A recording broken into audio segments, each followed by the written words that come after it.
everyone. Welcome to a podcast. Maybe, hopefully, at some point in the future. I'm really backlogged on my podcasts right now, so I don't know when, if ever, this one will come up. Also, my setup's really weird because I've got like Marshall's camera over here, and I've got Marshall's camera over here, but I don't have Marshall's camera here, so I'll never be looking at you. I'll either be looking over there or looking over there. That's funny. Yeah, I'll occasionally be checking, but yeah, it's harder for me to see you too. Well, no, wait, I can pull you up. Okay, for some reason I had myself maximized. I was just staring at my face. I feel it's alluring to look at yourself, isn't it? It's always like it is. You just gotta check. You're trying to correct your behavior. It's very toxic. Yeah, and then you start to just become a mirror of yourself. It's like that one, isn't there like I forget what it's called. There's like a Greek myth about the guy who fell in love with his own reflection. Oh, that's I feel like Greek. Narcissus. He's called Narcissus because narcissism. Of course. And Eddie, yeah, there's something very true about that, and about all of us. We're just staring at a mirror and we're like, oh, hello, hello there. Hello there. Hello there. And then things get gross, so someone has to close the door. But true. Yeah, it's probably been many months since our last co-host podcast. Yeah, I think so. I don't remember the last I forget what our last topic was. Well, I did trick you into a podcast one time after Voyagers in like February. Oh, never mind. Yeah, you did trick me. I never uploaded it though. Oh, no, why didn't you upload it? Because I only got the audio and it would have been hard to make it into a video. So yeah, it was. Yeah, you would have had to get out of the editing program, put it in. I know. I've got this backlog of like Tucker podcasts. Put a black screen in. And the problem with the thing is, right, like that you wait. Like, editing programs are so hard. Finding, like, Windows Movie Maker's dead. So, you've got, like, finding a simple one that's free that doesn't, like, chug like a motherfucker is hard. Hey, maybe it's just me. Maybe I need to get better at it, but... I know, I get that. It's, like, I think it depends on, like, how you have it set up in the settings, but it does, like, when you're using it, you can't do anything else while you're doing it, other than, like, surf the internet. Oh, yeah. So, like, if you wanted to play games or anything, that's all your computer's doing for a while, is rendering that video, which can often be like, obviously you can always just go off and do something else, but like, it's often a bit of a... In this day and age, Marshall? Go off and do something else? What do you... Yeah, read a book. You don't read? I listen to audiobooks. I actually find myself like sometimes like imprisoned by my devices, and like I remember one time I lost power for like a week, and I read more in that time than my entire life, and it was like it was refreshing in a weird way. But then, like immediately when the power came back on, I was just like, "Oh, Dark Mistress, come back!" Anyway, when I lived in Prague, I got really into audiobooks, and I use public transport a lot, and I can't go back. Yeah, I've always had headaches when I read too, and I read and you do too. So you can probably sympathize somewhat with this, even if it doesn't affect you as much. But when you read for a job, quote unquote, then like it's harder to like read for pleasure afterwards for me anyway. It's like, read so much, just Yeah, I get what you mean, and I mean there is a sense in which, like especially, I mean I go through periods where I'm reading more or reading less. I'm usually reading something no matter what, but like it fluctuates, and during the periods where I'm like just for several hours a day having to read something.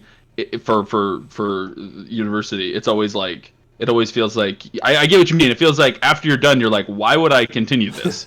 I want to play a game or watch something. I want to relax. I want to like rest my brain, because even like reading even decently difficult text takes a lot of like brain power. And there's a part of you after where you're like, okay, I just want to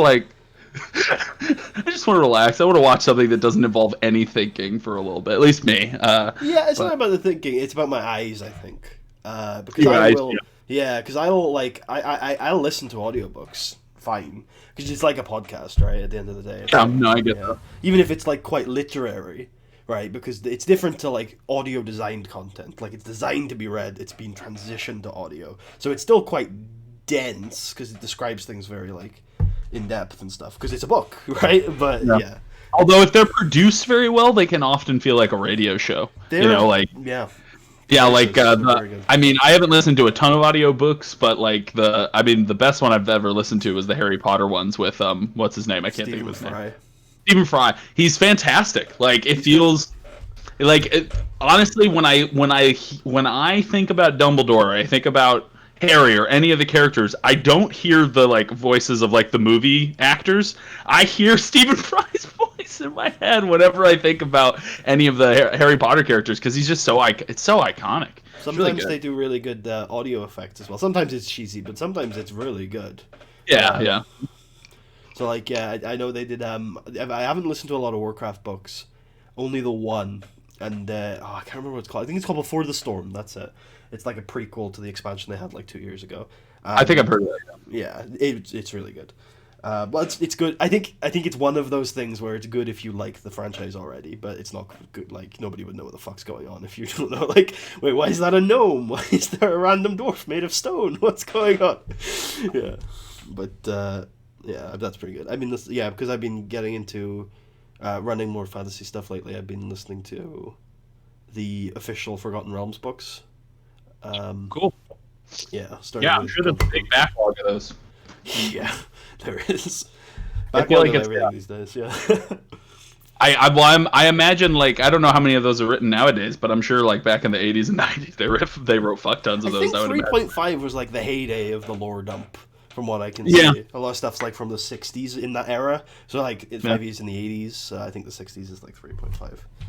I know that TSR towards the end of their day got really obsessed with their setting books because I heard one. I'm not sure if this is true, but I heard one guy that said the reason TSR went bankrupt and had to get bought, bought by Wizards of the Coast was because they put too much of their eggs in the setting book basket and not enough people were buying them. Which I'm not sure if that's true, but well, they don't make a lot of setting books anymore. They made one edition and then that was it. Yeah, I mean there is a sense. Well, so many people make their own settings, it makes sense that those are not the best-selling products they sell. I think it also makes sense to just have a setting book at the start of the edition and then set all your adventures in that setting, because then it makes the setting feel really dense. Yeah, instead of having like, oh, here's another one, When you get bored, you can always just say, here's an island called Chult. Like, you can always just do something like that instead of, like, having to... Yeah, I mean, everything I know about Chult, it didn't seem like it was in, like, it was in the Forgotten Realms. Like, it was, that was what was funny about whatever I heard about, because I think I only joined at the end of that, like, that adventure, but, like, I think you were at the beginning, right? And weren't there like dinosaurs and shit, and like just wild dinosaurs stuff in the 5e monster manual. There's always dinosaurs. There are, but like it's very rare you see. I don't know. I always think of dinosaurs as not of like whenever I see dinosaurs in the 5e manual, I'm like, okay, like it's a T-Rex. Look, it's ancient lands. Okay. I'm not making fun of Chult. I just think it has its own feel because of that. Oh, yeah, well, like, it's a big jungle hex crawl. It definitely has a feel to it for sure. Yeah. No. Yeah. But no, I get what you mean. You can always do something. You can always do something really weird in a big setting, as opposed to starting a whole new set, or just take a plane of existence within your setting, because there's fuck tons of planes in the D&D multiverse, and make that the setting instead of I get it, instead of just constantly starting new ones. I mean, we have like Eberron and Greyhawk, Ravenloft, and Ravnica now, or whatever it is, the critical role. They released like a critical role book, didn't they? That's official now. Yeah. I get the critical Wildmount thing. Yeah, Wildmount. That's it. Yeah. And then I'm sure they'll release like Dark Sun eventually. That's like that was a big popular one in 3.5 that I'm sure they'll get around to. So yeah, I mean, there is a sense in which it's kind of like it's kind of. I also hear a lot of complaints from DMs where their players, whenever a new setting book comes out, like finds the like subclasses and weird races in it, and they're like, I want to play like this like mutant guy, and the DM's like, there's no mutants in my world. That's from a different world, and they're like, but it's in an official book. But I'm the player. Yeah, and there's always that conflict between the DM doesn't have like a mechanical reason necessarily to say no, but they're like, no, I just think that's goofy. I don't want it in my world. And the player, you just end up with this party where you got like your world is like mostly humans, a few dwarves and stuff, and the party's like, I'd like to be a drow, a draga, dragonborn, and an Aesamar. It's like, oh, okay, well, you guys are gonna be outcasts, and they're like, no, we want to be part of society. Well, it's funny if you did like a party of all people had sunlight sensitivity, right? Like a drow, a Durgar, a kobold, and then like whenever you just have an enemy magic user cast daylight, everyone's like, fuck Daylight doesn't work for that. Sunlight you gotta use. Sunlight? Yeah. Okay. You have to do sunlight? Okay. Yeah. But I know there's some spells that do it and then some spells that don't. yeah, daylight ironically is just very bright light. It's not actually simulating sunlight. Nice. Okay, well you'd have to cast sunlight, but still that would be funny. That would be pretty funny, and then the party's like, well, we have to retreat. This is pretty much KO. Have the main, like, tier 1 bad guy be a CR5, like, guy, but has, like, a magic item that casts sunlight. Like, every time they show up, it's like, there you go. They're like, fuck, we can't hit him. You can do a kobold, a drow, and a vampire. Because they have something Vampire. Yeah. Although, I don't think... You'd have to make a player race for that, right? Well, I don't think the vampires... The monster has a mechanic for turning players into vampires. Oh! Okay. It, like, ups certain stats. Cool. Yeah. Gives them certain It changes things around. That's actually really cool. I didn't realize that. Like, I think I knew in the back of my head that, like, a player could catch vampirism disease, but, like... Yeah. I didn't really think about the mechanic for it. Is that in the monster manual that it talks about that, or it's wherever the vampires are? If it's okay, I think that's in the monster manual. Yeah. Also, in Curse of Strahd, one of the dungeons is like they give you the opportunity to be a vampire and also to be a lich. So there's like mechanics for that. So, but you got to make your own phylactery. So yeah, I feel like a lich is like that's like the classic like necromancer wizard's goal. And so many necromancer wizards are like, I want to be a lich. I've yet to actually see one succeed in any of my campaigns, probably because the campaigns don't go long enough, but yeah, I'm excited today to see one of the necromancers actually become a lich, and then immediately, betray the party because they're an evil lich. Of course, yeah. Of course. I mean, Johann Seelman did that, but off screen. Yeah. Yeah. Oh, wait, yeah, of course. Yeah. Well, that was before he came to New Haven. That was a previous... Oh, I was talking about during the Civil War, but it depends. Oh well, I thought he was already a lich. So. Oh, that's true. I guess. Who knows when one becomes a lich? Is it the first time you die and respawn at your phylactery, or is it when you make the phylactery? That's fair. Yeah. That is an interesting. I forget who said this, but I think I once saw a really interesting idea for a lich character that is basically they constantly there's the spell Gentle Repose. Yes. Basically, like 10 days. Preserve something.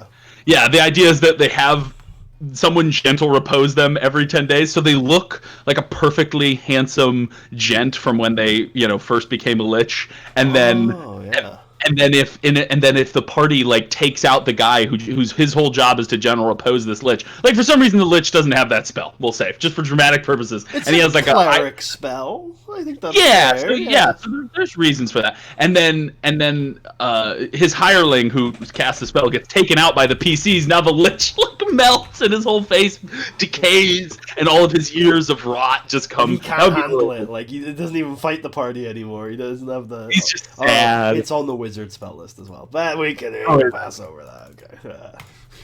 Well, but yeah, no, I mean, and wizards can only have they don't have access to their whole spell list, so you could just say like he hasn't found it yet. It could be an interesting, because like if you think about it, a wizard only has so much. Like he probably wanted to learn like a more cool spell, and he thought Gentle Repose, that's lame. I'll have some hireling do that, and then it ended up biting him in the ass when the guy who learned. Yeah, arrogance is a big deal in those villains for sure. Yeah. So I think that would be a really cool like weakness for the villain, and maybe he's so distracted by his hideous nature that during the final battle he like gets certain bet downsides. That would be kind of fun. That's always cool when they have like that key fatal flaw, like the what's it called, like basilisks. If they catch themselves in a reflection, they get really fucked up and shit. So like if you fight them in like a watery area, or there's two of them, it gets kind of messy. Yeah. I looked at a vampire stat block the other day, actually, and I was surprised at how many fucking weaknesses are built into their mechanics. It's like, they can't cross running water, and like, you can kill them with a stake in their heart, and there's like 10 other things, all these classic like vampire mythology things they built into the monster, which is kind of interesting.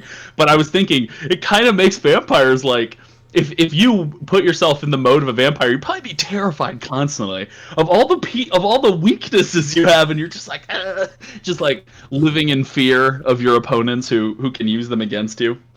Yeah, yeah. I mean, actually, in that book I'm reading, Gauntlgrim, there's a vampire who's just like completely tormented by this elf lady because she just has like a wooden thing on the end of her finger that she just keeps like poking him with.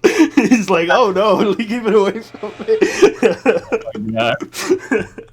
That's so funny. It's just like, so like she just pokes him with it a little bit, like she doesn't put it all the way in. Yeah, no, yeah, when she wants him to behave, she'll like act like she's about to do it. And he's like, "Well, she could kill me. she could do it." Something like that. That's when he turns into a bat. But yeah. But he loves her, so he can't turn into a bat. Well, he can, but he's not going to.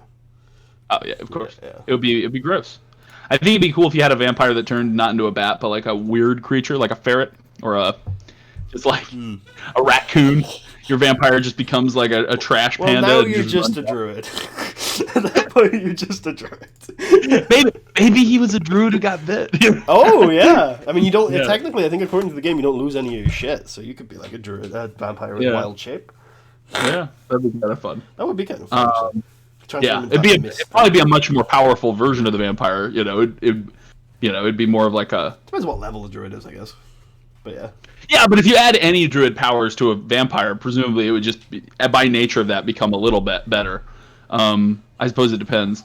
Yeah, well, a little bit, maybe. Actually, how many spells can vampires cast natively? I'm not even sure. I don't think any, according to like the players turning into vampires rules. It's just like literally you get extra stats and then the bite and stuff. Mm. The stats are really good though. It's like 18 con, 18 strength, 18 dex, I think. Jeez. Yeah. Let's have a look here.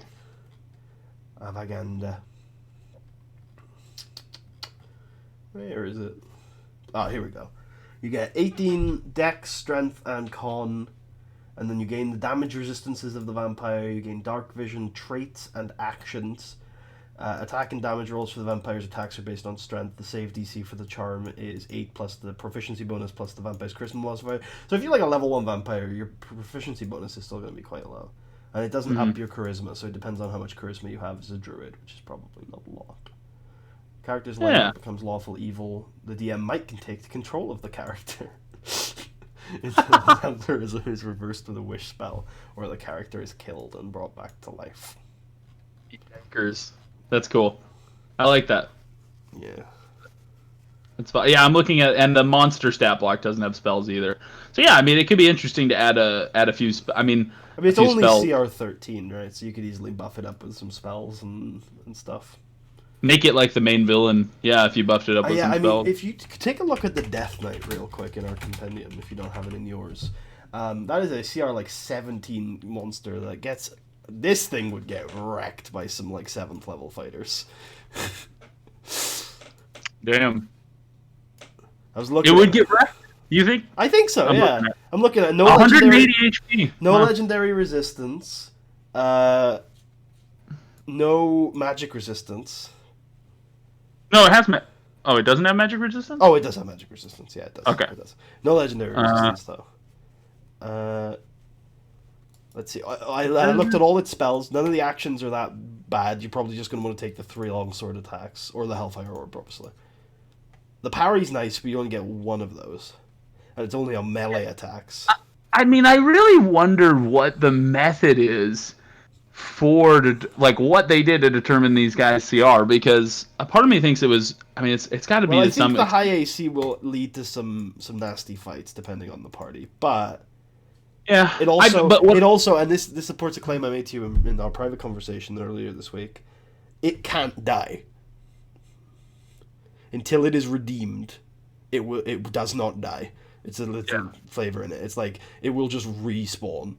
So it just depends on how you want to. Yeah, so that might be. It might be that itself is like what makes it such a high CR. Yeah, well, my idea would be, because I was thinking about how I would run it, and I would have it because he's in plate, right, with the helmet. So what I would have is the plate be +1 plate, so that adds +1 to the thing anyway. But that also means the players are probably going to want it. So at some point when they're sleeping, the Death Knight's going to turn up in their plate while they're sleeping, and now it's a Death Knight 1-on-1 with the player that took the plate and he doesn't have any armor on.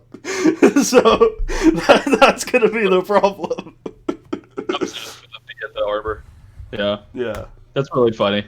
Unless they leave the plate there, and in which case he'll just show up again in a couple of days.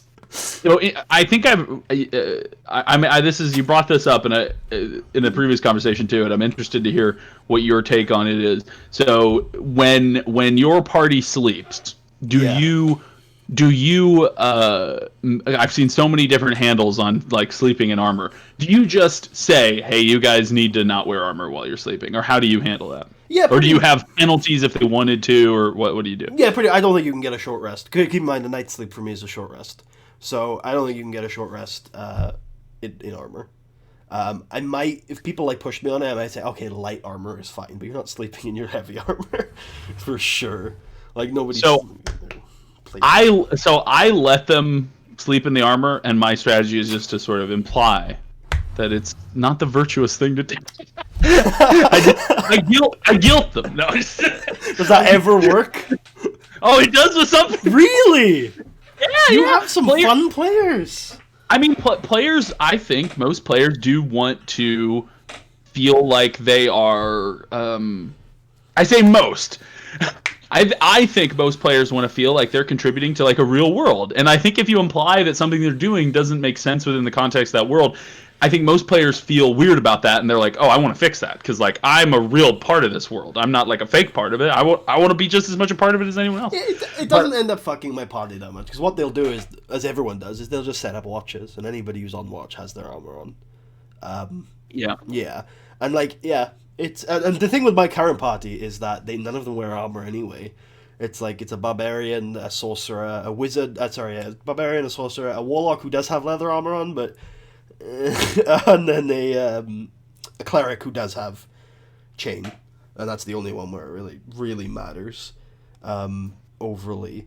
The thing is with penalties, I'm curious what you think, because I pretty much, because of the way my games are set up, I can't really use exhaustion penalties that aren't already in the game, because that's tied into my rally mechanic. If I start giving them exhaustion for other things, that means they're not going to be able to use rally as often.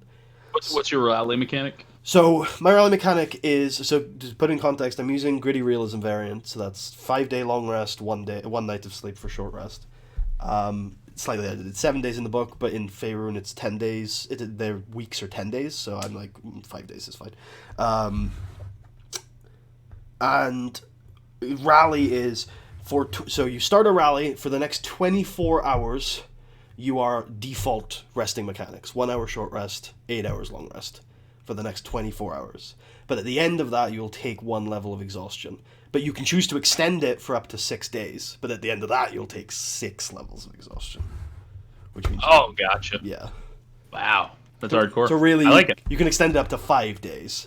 So in other words, you don't want to give them exhaustion for other reasons because it would be brutal. Stacked on top of that. And it would mean that they would be less encouraged to use it. And I want them to rally for dungeons. I don't want them to take 3 trips to the dungeons. It's there to be used. Like, we're gonna clear the dungeon out, and then we're gonna take 3 weeks of downtime. That's chill. That's fun. It's probably the end of the adventure anyway, so that's fine. Yeah. Yeah. No, I like that. I think that's an interesting idea. I think that with your mechanic, what you could do, because of your like short rest thing, you could say that there's maybe like if they slept in heavy armor, or certain type of armor, they have a penalty the amount of hit die they can roll for that rest. But I think that's a good idea. I think that could end up hurting them a bit more than I want to, though, if I'm being honest. I guess it would be their choice then, though. It's in their own hands that they're more affected by the hit die or the armor. Yeah. Also, someone in the chat said that it's CR is a combination of defensive and offensive CR, and that's why they get to such weird numbers. And that makes some sense. Yeah, defensive. There's a lot of defensive stuff that people don't kind of take into account. Like, it's not all about. Like 20 AC, and like it depends on the party comp, but 20 AC, like this definitely could fuck up like a 10th level party if you've got like a fighter and a bunch of spellcasters that aren't very optimized. Yeah, I think that it's always interesting because if you look in the DM's guide has like a bunch of suggestions on like, okay, if you want to make a CR5 monster, it needs to have this much HP and this much this, and you're looking at it, you're like, none of the CR5 monsters have this much HP and monster. well, where the fuck are you guys getting these numbers? So it's kind of I think that when they make the monsters, I honestly do not envy their task of having to come up with like. It's like I don't know, because if you're making a monster, you just want to make something cool and fun and that's dynamic in a battle. And then when you're done, you're like, I have to attribute an arbitrary number to designate its power. What is that even? What's that gonna be? I would just start comparing it to other monsters and just be like, it's a little more powerful than a vampire, but it's not as powerful as like it. Just eventually you kind of narrow it down. I don't know what else. That's why in Tui it's like, well, this is a 3 hit dice creature. Doesn't tell you anything, but it's hit dice. But that's what it is. It's like, which has its own problems, obviously, because if it's a 3 hit die creature that can like just bite you. What if it has 3 hit points as well? Because it rolled once on it. Yeah, that's funny. Oh man. Well, I do enjoy, especially in the early game, rolling the hit die for the monsters because. Like, especially if you have a lot of the same monster, like let's say you had like 8 goblins. Yeah. Or I think if rolling the hit die makes it more interesting because it keeps the players on their toes. They're gonna hit one goblin, it's gonna crumple just like paper, and they're gonna be like, "Oh, cool, this is easy." Then they attack the next goblin who rolled really high on their HP. He's like, "I didn't feel that. Let's keep fighting." And the player's like, "What the fuck's going on?" Especially I kind of like if you describe it too. You're like, "Well, this guy's a bit thicker. He's clearly got a few more muscles." And then you just describe the sickly old goblin in the back, and he's. I really do. I think there's a lot of strength to rolling hit points. I don't do it because of the way my games are set up right now. It's really finicky to do it. But if it was easier, I like it. I just don't do it. Finicky, like actually practically speaking, like the. Yeah, I know there's an extension you can have to Roll20 where you click on a token and there's a roll hit die button, and I'd like to try and figure that out. But what I'd have to do is I'd have to roll and then edit because I just drag tokens in and then they have the hit points. So, no, gotcha. Yeah. No, that would be a little more finicky. But I am finicky with all my encounters. Like I make. Like for orcs, like I'll just throw in like here's a priest. It has 2 cleric spells, so I'll fuck around with some orcs, but hit die. No, I mean I think it's good to, especially with an experienced party, change up the monster stat blocks because like if you throw in a if it's a new party, I feel no need to do it because everything's new to them and they're just like, oh, what's that? But like new party as in players who have not played D&D. But if they've played it before and they know the monster stat blocks almost by heart, or not by heart, but they're very familiar with them, it makes it much more exciting when that dragon can like do something weird that they've never seen before, or has completely different abilities, and I think that keeps them on their toes. It keeps things fresh for the experienced players too.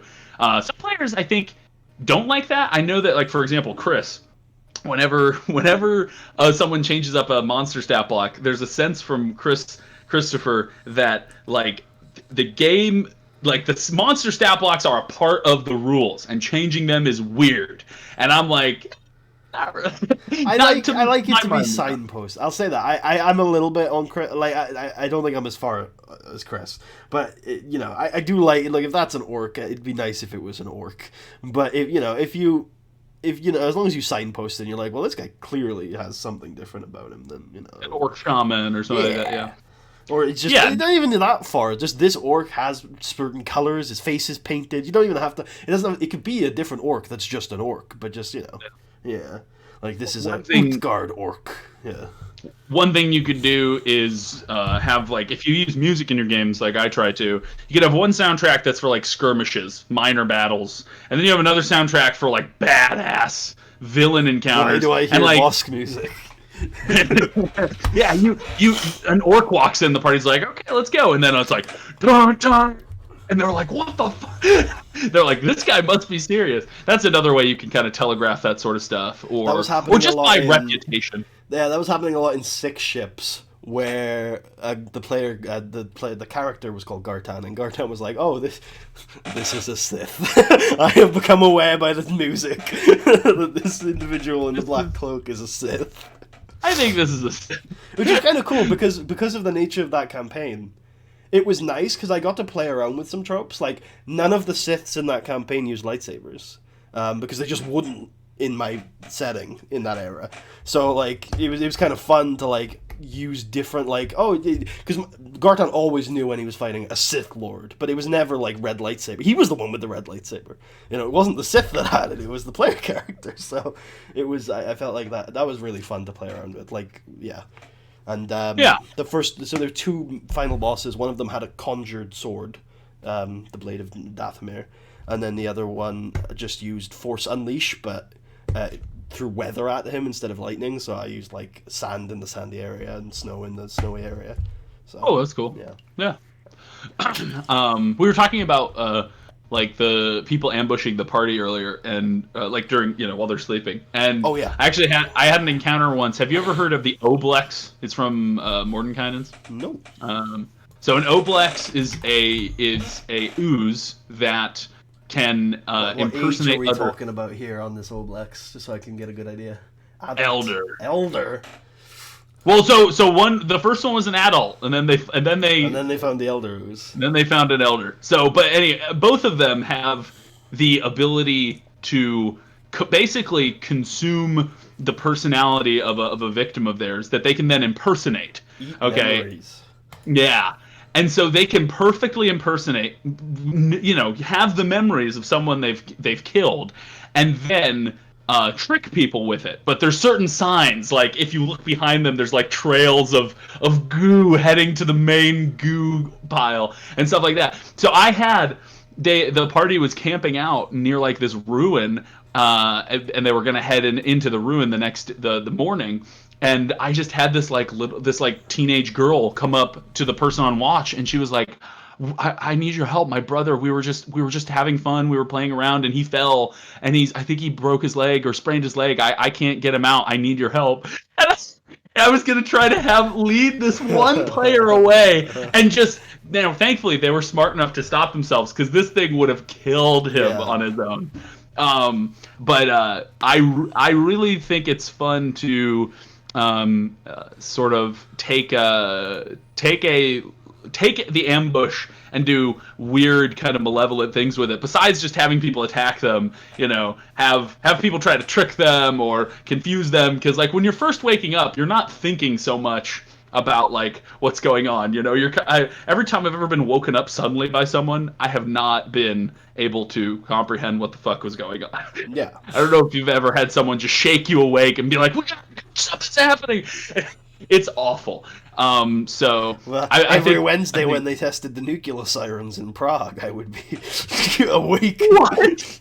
I told you about they had nuclear sirens in Prague? Yeah, that's right. Yeah, every street, and they tested every week, exactly the same time, except for on Christmas. Always fucks me. Well, not always. It did fuck me that one time, because I was like, okay, they've not gone off, and then they went off later in the week, and I was like, it's not Wednesday. I was like, You're thinking, it's time. The bunkers. Let's get to the subways. Did a part of you think it was a real thing? That would be scary. No, I think I just went and Googled it. I was like, what's going on here? Like, it can't be. And maybe it was like I thought something might have happened. I didn't think like Russia was nuking us or anything. Like I wasn't on that level. But yeah, what you were saying about when people just wake up, they're very out of it. Oh yeah. I was just saying they're very out of it, and I think it's narratively fun to play around with that and sort of trick them or try to confuse them. Of course, if the players actually go along with that sort of, if they're in that mindset of having just woken up. Some players, I think, are like, "I'm up, I'm ready to go." Yeah, but it depends. It does depend, and of course you have watches, so they're ready to go. Yeah, that's true. And I think it's always fun to play. Like, it depends on the encounter. But it's always fun to play an encounter that isn't a necessary one. So, like, an owlbear is walking, and you think it's probably going to see you guys, but it might not kill you. And if you move everything, and maybe it passes peacefully, you know what I mean? And then the objective isn't get everyone ready. It's like, can we hide everybody? Yeah. If anything, I probably, with some of my games, give too many encounters to the players they can avoid, because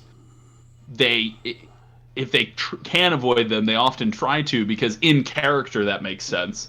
But then out of character, they want to fight something, and so they're like, sometimes I realize I just need to give them more things that they can't and do anything but fight, because out of character they're really in the mood to kill something, but in character it doesn't make sense for their characters to go out of their way to like pick a fight with something, usually, depending on who they are, of course. You can't have barbarians or people like that just want to kill everything, but like, well, that's a very classist not all barbarians want to kill everyone. Sure. I said some some paladins want to kill everything. True. But like, yeah, I think there's that conflict between the player who wants to fight and the character who's like, I don't want to die. And you have to kind of manage that. But I like giving, when I can, encounters that can go a different way. I love playing on players' expectations of how a monstrous race is supposed to be, right? Goblins and orcs are supposed to be evil and unreasonable, and I think it's fun when you can get a player to realize, well, yes, they're violent and they have this tribalistic structure, but like, if you work with them, you can work with them. And I always find it interesting when a player who assumed they couldn't do that comes to realize that they can actually form alliances or treaties, or at least go be peaceful with a tribe of goblins, for example, or a pack of gnolls. Well, even if it's only temporary. Like in one of my recent campaigns, we had a triple backstab incident where where the players negotiated a deal with one pack of goblins to kill another pack of goblins, and they went and did it, and then the goblins backstabbed them and took the place for themselves, and then they went outside, short rested, and then backstabbed the goblins again, and then went back in and cleared them out. That's funny. Yeah, that's really good. Triple backstab. The triple backstab. Get a quadruple backstab. Someone takes off a mask, and it's like... I was really the bugbear all along. I wasn't just an abnormally tall goblin. More Scooby-Doo antics in 5e, in D&D in general. Just, I agree. Villain has a actual plastic mask. They got it at like a Halloween store, and then no, but so I feel like we should talk a little bit about our wager for the day. Yeah, I think so. I was wondering whether you wanted to talk about our Saturday stuff, or if you wanted to do this. Oh, first. Yeah, what do you want to do? What do you want to get into? Let's do this first, and then we can. Okay. Yeah, we can do other stuff after. Yeah. So I guess to set the scene, Putty and I were a couple days ago discussing, I think how we were talking about balance in 5e, and it was funny. The conversation started with me saying that 5e was not so deadly, and Putty saying that it was more deadly than I was giving it credit for. And then, in a way, weirdly, our positions switched, because we then started talking about how I was like, he brought up something like, well, 4 fighters could, pin an adult dragon to the wall, and I'd be like, adult dragon? No way! And then, so we got in a bit of a debate, a small one, because we decided to hold it off for this, but a small debate over whether an adult dragon, an adult white dragon, we specifically identify, could, or whether a party of 4 people, and I think fighters. fifth level players could defeat a white dragon. My essential, like, to the core of my argument is that 5th level fighters, like that's a power threshold. Explosion.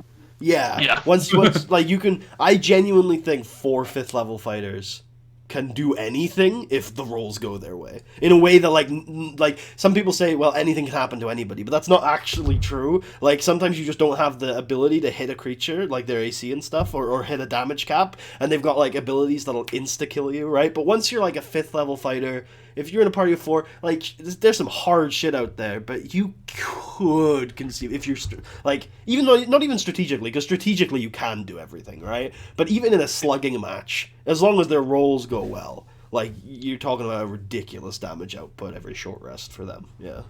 And then at some point, so I think we were like, well, the fighters probably have at least 1 magic item each, and then I said something like, well, the dragon can have magic too. And even though dragons usually don't, wear magic items. Although I like it when monsters use magic items, because it confuses the players in a fun and interesting way, where they're like, oh, the bad guys can use the things we have too. And then the second thing is it gives the players an extra reason they want to kill this thing, because they want its shit. They want to, they're greedy for whatever the power. And if it's a really cool magic item, they're going to see it get used against them and realize, whoa, that was cool. I want that. I want to do that. Yeah. With uncommon magic items, probably not as impressive in battle, but we decided to do. Each of the fighters has. So anyway, we decided to set up an actual battle on a grid in Roll20. Yeah. For fun. No, there's no money on this. Although viewers are free to gamble as long as that's legal in your territory. And Twitch Prime. You can bet subscriptions. Is that what you're saying? I don't know. If you've got Twitch Prime, help a brother out. That's all I'm saying. It doesn't have much to do with gambling. It just has to do with and then so anyway, we're setting this up just a friendly. What I meant by the for fun is this isn't a scientific demonstration of what's about to happen. No, it is not. It's not. And it could go wrong, and who knows? There might be arguments about how they could be set up differently. But so we upgraded them to 7th level to just give them a little extra. Yeah. And we gave them each an uncommon magic item. Plus, and then suggested starting money. Yeah. And I bought gear with that, and I share. So one contention we can get out because I can edit if you're not happy with this. At the end of it, the monk had like a lot of money, and I was like, I bought the fight. I just gave it to the frontliner to buy plate. Mm-hmm. Is that just chill? Yeah. No, yeah, that's fine. I'm chill with that. I mean, as long as that monk would do that in character. No. Yeah. I don't think it was the monk actually. I don't remember which one it was. I think it might have been the cleric archer. It would actually make sense. Well, it makes sense for a cleric or a monk to give their money to another party member. They're usually very, selfless. Not always, but the barbarian got half plate. I think classically monks are supposed to eschew worldly possessions, especially in early editions. All their shit doesn't work if they're wearing armor. So. Yeah. I think specifically in earlier editions of the game, monks could not. They were not by law allowed to have more than a certain amount of money in their possession. There was money. That's interesting. Yeah, there was an actual rule forbidding them from having a certain amount of money. Well, monks were relatively late, right? I don't remember when they came in, but no, they have been they got released in a setting book for OD&D, and they were in Advanced Dungeons and Dragons, the first edition. Yeah, they got released as a class in a setting book for OD&D, and then they were a core class in AD&D. So they've been around since the beginning, basically. Maybe almost. I don't play a lot of 2e, but I've seen a lot of it. And I guess those guys just don't use the monks. Maybe. Well, I think the monk I think the monk is traditionally a pretty bad class until 4th and 5th edition. In terms of, I don't think it's as good as the other classes. I hate monk. I'm just gonna put it out there. I think it's way too complicated compared to the rest of the classes. I'm way too weird. I have not as much mechanical problems with it. I have setting problems with it. I think clearly D&D is meant to be this yeah. I think it's weird that we have one Eastern class that is clearly based on sort of Eastern some sort of kung fu master, and then everyone else are medieval themed classes. I think that it would make more sense if they wanted to do that, take a class from a bunch of different places, right? Have a class that's Middle Eastern themed. Have a class that's this. But instead we have all these classes that are clearly Western European in theme, and then one guy from China, right? And that is and it's not necessarily a problem in the rule book, but when it becomes a problem is when a person builds their settings, they of course build their settings to be this kind of classic fantasy setting, and then they're all of a sudden they're I gotta put some fucking Shaolin monks somewhere. Yeah, no, I have a setting thing that I hand out to players for class options in my recent setting, and for a lot of the other classes that I've banned, I've just explained fully yeah, you could be this. You'd have to find this order. They're from here, they're from there, or paladins are they walked with the gods 100 years ago. They're not first level characters. You need blah blah blah blah blah blah. And then for the monks, it just says there are no monastic orders in this region. It's just no explanation. It's just nope, there was no monastery. Sorry. You can't be a monk. They don't exist. They're not around. That's rough. Yeah. Even the rangers, I'm there are some rangers, but it's unlikely they'd go with the party. Monks is just there are no monasteries. That's funny. But yeah, so we went with a magic item for each of the characters, and then 4 magic. Yeah, uncommon, and then 4 uncommon magic items for the dragon to balance it out somehow. Even though the dragon probably already is balanced, at least according to the rule book. Which I think also this is like, I totally agree. Like Putty, you were saying, I think off screen that a couple days ago that like CR is pretty unreliable, and I agree with you. Like it's like it's a decent gauge sometimes. It's a good guiding tool once you get used to it. It's a ballpark. Yeah, I would call it a ballpark. Like it's like there's something like this, but I mean once you start, especially if you have more people in the party than 4. Right, because then you have to really but it does give you guidance for how to adjust values for that. Yeah, but it does mean that you can't use the quick just how tough is like a Well, it doesn't recommend doing that anyway. It recommends using XP. Yeah. You have to you have to calculate based on whether it's hard or deadly or whatever.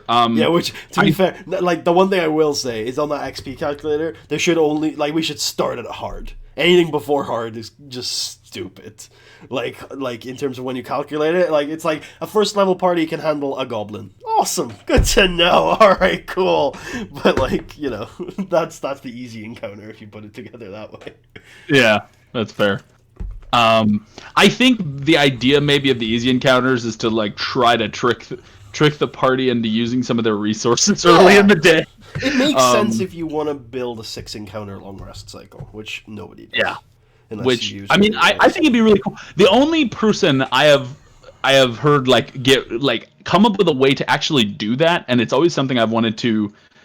Well, I'm sure there's lots of ways to do it, through sheer force of will. But doing a dungeon usually. I mean, you disagree with this because you have a lot of parties that long rest in dungeons. But if you're doing a dungeon, you can usually have 6 encounters a day in there. Yeah.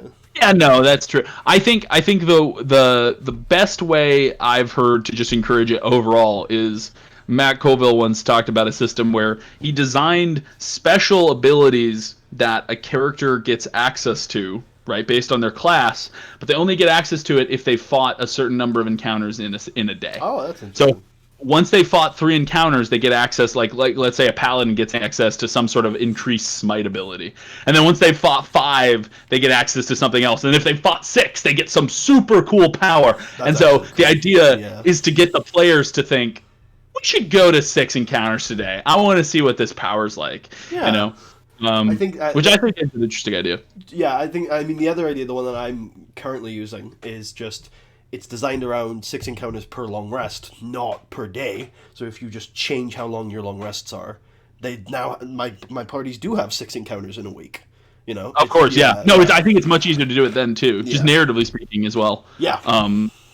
Because even if it's just encounters on the road, you can easily fit 6 into a week. Yeah, and then of course they're having to be careful in their social encounters as well, and they mean more. So now if you've had a big social encounter, you don't have to throw monsters at them. You know what I mean? Like maybe they did use a first level spell slot in a narrative way. Cool, that's an encounter. Awesome. So it's that's true. Yeah, maybe you should consider easy encounters to be social ones. Sometimes it depends on the social encounter. Sometimes they're really hard. It'd be funny to tell your players what the encounter difficulty is, and you're like, you are walking into a deadly social encounter. But it's just a bar. It's a mean bar. Be careful. Be careful. They stab people. Anyway. Should we do this dragon fight? I think we set it up. It's a dragon fight. We probably should. It's a dragon fight. What are your magic items for the players? Why don't you tell the people? I'll describe the characters as well. Because I don't know exactly. I'm guessing you went some multi-classes or did some interesting things, or let's hear about them. So every time I look at Mr. Pola, these names are fucking ridiculous. I can barely pronounce. When I saw them, it took me a while to realize that you didn't just randomly generate these. They're all Welsh. So we've got Mr. Pola. I just love that name so much. To me, it looks like Meister Polearm, like master. It is master, yeah. I just like pronouncing it Mr. Polearm. Mr. Polearm. Mr. Polearm. So Meister Polearm is a 5th level barbarian, 2nd level fighter, with a +2 halberd. He is a was it Path of the Totem Berserker? Is that the subclass name? With that's a totem warrior, I think. Totem Warrior, is. Yeah, with a bear. The other one's Berserker. I was thinking about going for the Wolf Totem because it's really strong, but I don't want to die to the breath if I lose initiative. I'm probably going to do it anyway, but hey. Then we have Kreuzgader Deufoil. I will say the dragon has bad initiative rolls. It has a 0 modifier to initiative, so it has to get lucky. So well, you can. None of these guys have amazing. It's like max is a +4, but that's still an advantage. They're more likely, yeah. And we're not losing layer actions, I hope. Even though this is a layer. It doesn't even have layer actions. You probably. Oh, it might. I didn't check. Yeah, it might. But yeah, we're not using those. That's fine. Because I think layer actions change the CR anyway. It goes up by 1 usually when you're fighting its layer. Yeah. Yeah. Okay, so yeah, we have Kreuzgader Teufel, who is a 5th level fighter and a 2nd level paladin. Yep. Oh, they have the Boots of Winterlands, Boots of the Winterlands, which gives them resistance to cold damage. It also makes them good at like traveling in cold places, but nice. That'll be the RP for how these guys arrived here. We have Meinach Sigfrin, the 5th level monk, 2nd level fighter. Yep. Can do the most attacks out of everybody in the party. This person, a total of 6 capable. That's it. Also, a commenter, Lilybird, agrees. These names look like the randomly generated ones you make when you make. How dare you! That is an insult to the Welsh people. We've got Scytheware Sanctide. I don't remember what this means, but it's a 2nd level war cleric, 5th level fighter. And then... Oh, that's everyone. Oh, the cleric has a +1 longbow. Did I miss anybody's magic items? The monk has a cloak of protection. Yeah. And then it's a +1 polearm, right? And then a plus... And then what was the other one? The Boots of Winterlands. Yeah, you said that. Yeah. Okay, so our dragon is an adult white dragon. I did name him. His name is Scarthorax, Lord of the Ice Roaches. Okay. There we go. That's his name. If you came on a good day, he'd have his minion roaches to attack you, but they're out of town right now. He. Well, maybe we dealt with the roaches over the course of the campaign. Oh yeah, of course. And that's why he's upset. You killed his minions, his friends, his pets. He invited us for dinner, and we were like, "Sure, we'll show up." And that's why we're so close to each other when we start, because we're expecting dinner. But yeah. Nice. There's you're like, there's no table here. Scarthorax, you've done it again. But the Scarthorax has, so we do have some. Putting magic items on a dragon is kind of funny. So we have adamantine scales, which is adamantine plate armor. Which doesn't actually change the dragon's AC, because the dragon's AC was already 18, but it gives him adamantine sort of resistance. So in case you guys don't know, that just makes it so that if one of Putty's people gets a crit, it won't get double damage. It'll still automatically hit. Well, actually, I'm not even sure if... But it will definitely hit. So that part doesn't matter. But it will stop double damage. And then I gave him a cloak of protection that he has billowing on his back. Now, of course, you can't say it's billowing because you were a coward and you didn't give him a cloak. That's true. I didn't take billowing. I didn't take the cloak of billowing. So it's actually stupidly still on his back. It's frozen still with the ice of his back. Yeah, it's crusty. But it's his dinner cloak. He wore it to trick you into thinking it was dinner. And then he has a gem of brightness. Which is kind of a niche item. We'll see if he ends up using that. And then I gave him claws of missile snaring, which he can, which are gloves of missile snaring, basically. And I like the gloves of missile snaring because it actually says on them that they meld into your hands when you wear them. So actually, they kind of are claws of missile snaring now because they've melded into his claws. And he's gonna be able to use those to mitigate a tiny bit of the damage from these guys. And why don't you tell them a little bit about what we're seeing here on the battle map, like what these obstacles are? Okay, so yeah, we got a cave here. A nice icy cave with some slight inclines that we're going to have a discussion as to how big they are if it comes up to it.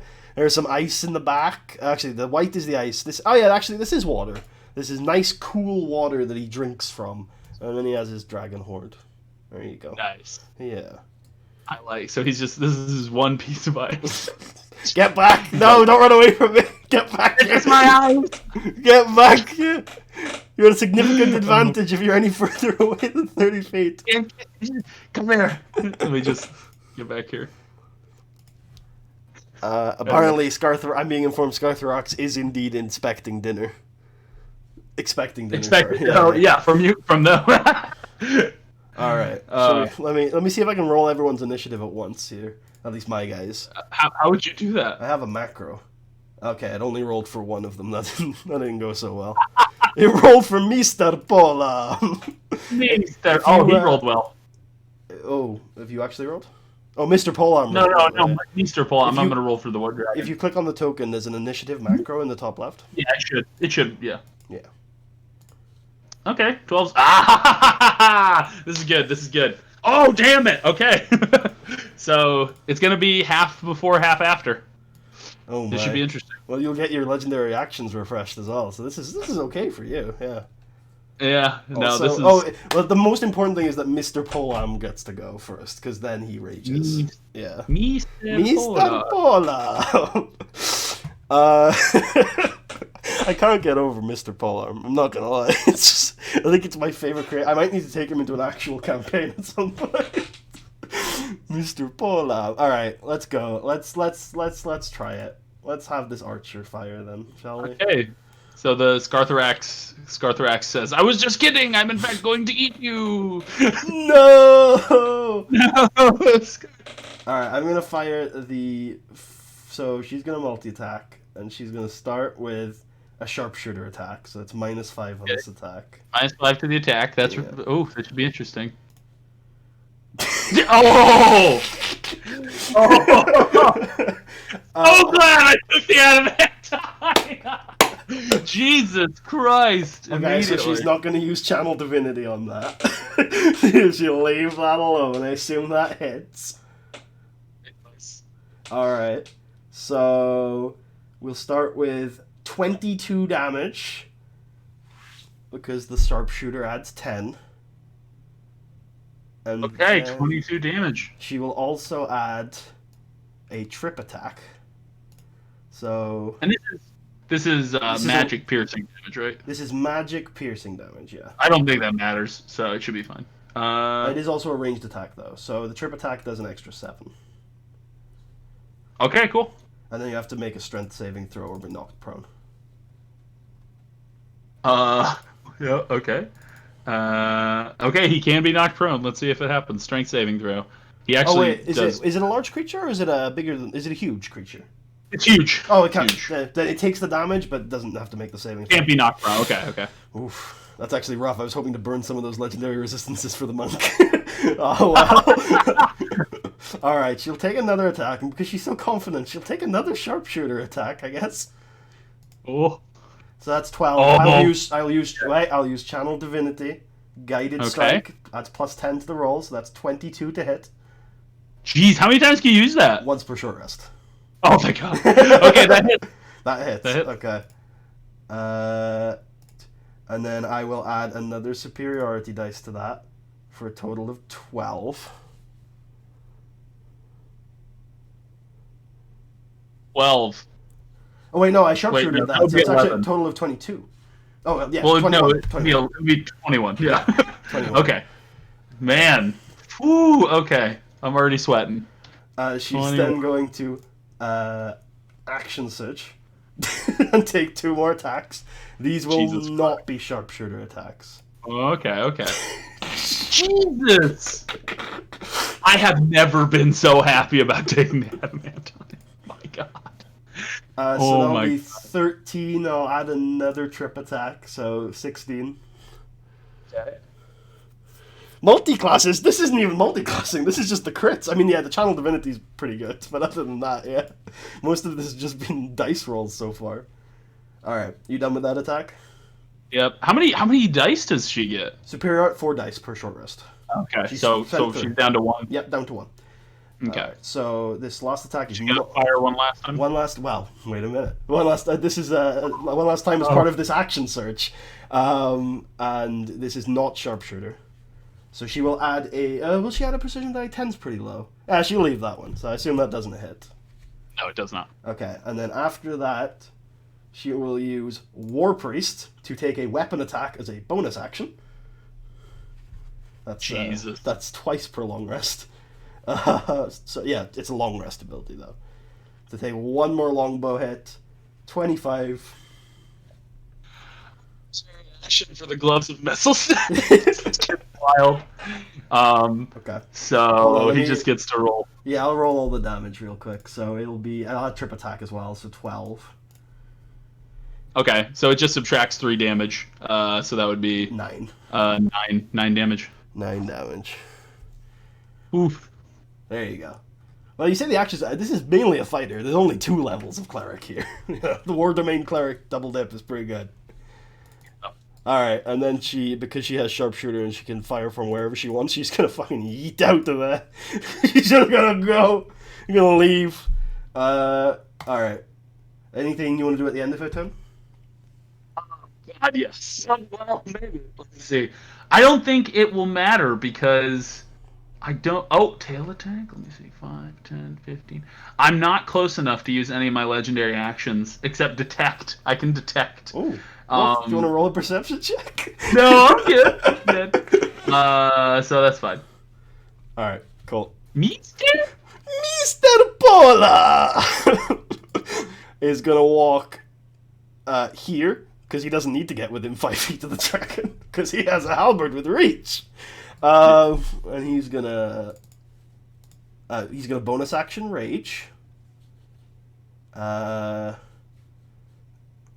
you go. And then he's going to attack, and he's going to reckless attack. And extra attack. Yeah, with his halberd. So these are at advantage. 18 misses, I think. An 18 would miss. And a 24 hits. That hits. 15 damage. And then he will use his action search to take 2 more attacks with the halberd. 22 hits, right? That will hit, yep. 19? 19 is just enough to hit. Jeez, it's brutal. 15, so 30 damage. Christ. I really underestimated how much damage these fuckers can do. I'm going to roll another halberd damage to make sure it's not always 13. No, sometimes it's 12. Okay. Right. Yeah.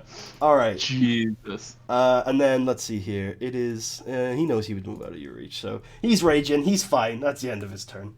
Do you want to do anything at the end of his turn? Yes. I'm going to tail attack him at the end of his turn. Not Mr. Paula! Easter! You have advantage on it because of reckless attack. Yeah, nice. Tail attack. 26 to hit? Yeah, I mean, that'll hit him.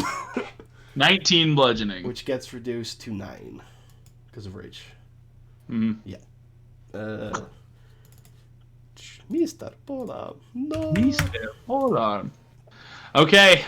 It's the Lord of the Ice Roaches' turn. This is looking rough for the Lord of the Ice Roaches. I genuinely thought this was gonna go differently. The dice just fucking crazy. This is brutal. Yeah, I'm gonna have the Lord of the Ice Roaches. Let me do some. Oh god, we're in emergency mode. I really should have moved Mr. Polan back one, because then I would have been able to do some shit. But oh well. Mr. Pola! I don't. Oh man, I'm very upset that you moved this person back. Yeah, she's gone. She's out of there. Also, for races, I guess I should clarify to everybody. Everyone except the monk is a human. The monk is a dark elf, like a variant dark elf in one of the books. I think it's in Mordenkainen's. Interesting. Okay. I am gonna have. Yeah, I'm trying to think. I can't position in any way to get her, so I'm just gonna. Unless I. No, there's no way. I'm gonna have Scarthorax do his ice breath, and he will get the other three. Get the other So. three. Okay. Go ahead. We are gonna need a. We are gonna need a DC 19 con save from the three of them. Oh shit! It's con. Oh no, I thought it was Dex. This is. Can you? I want to see the damage. Can you? Yeah, the damage. let's roll the damage. Yeah, I'm curious. Okay. Here we go. 54 is the average. Let's get high. Yeah, slightly higher than the average. That's gonna be real rough. Anyone who fails is unconscious. Let's have a look here. DC 19. Yep. Yeah. DC 19. That's a 9 from Mr. Polam. So Mr. Polam has resistance to cold damage because he's raging and he's Path of the Eagle. Let me have a look here. Gotcha. Make sure. No, I just remembered that. Sorry, Path of the Bear. So he has resistance to all damage except psychic. Okay. So 56, 28? 28? 56 would be 25, 20. Yeah, 28.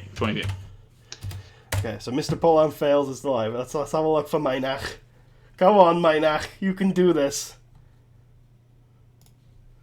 No, he cannot. Nope. He cannot. That is him at 0. Oh! And then let's have a look for Kroiskador. He doesn't have an aura of protection. Oh! Wow. And got it. They already have resistance, so that's 14. Resistance. Yeah. Yep. So it's 28 and then 14. Wow. Okay. Oh, that didn't do as much as I was hoping, but it did get one of them down, which is good. That is crucial. And then I am going to. This is a good question. What to do? So does the polearm guy have Sentinel? Yeah. Oh fuck. Okay. In that case, that is going to be the end of the dragon's turn. Yeah, it's gonna be the end of his turn because that's what he does.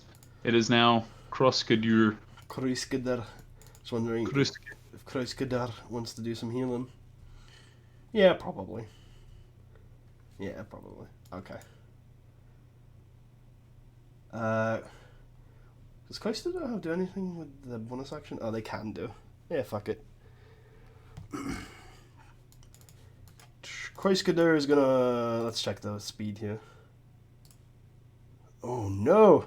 Kroiskador, how could you? You're too slow to do what you need to do to protect your friends.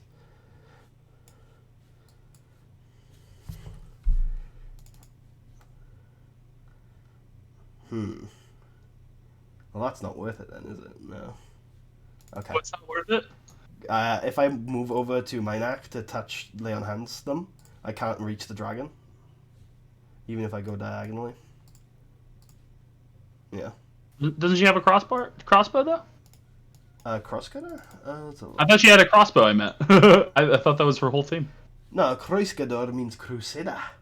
Oh!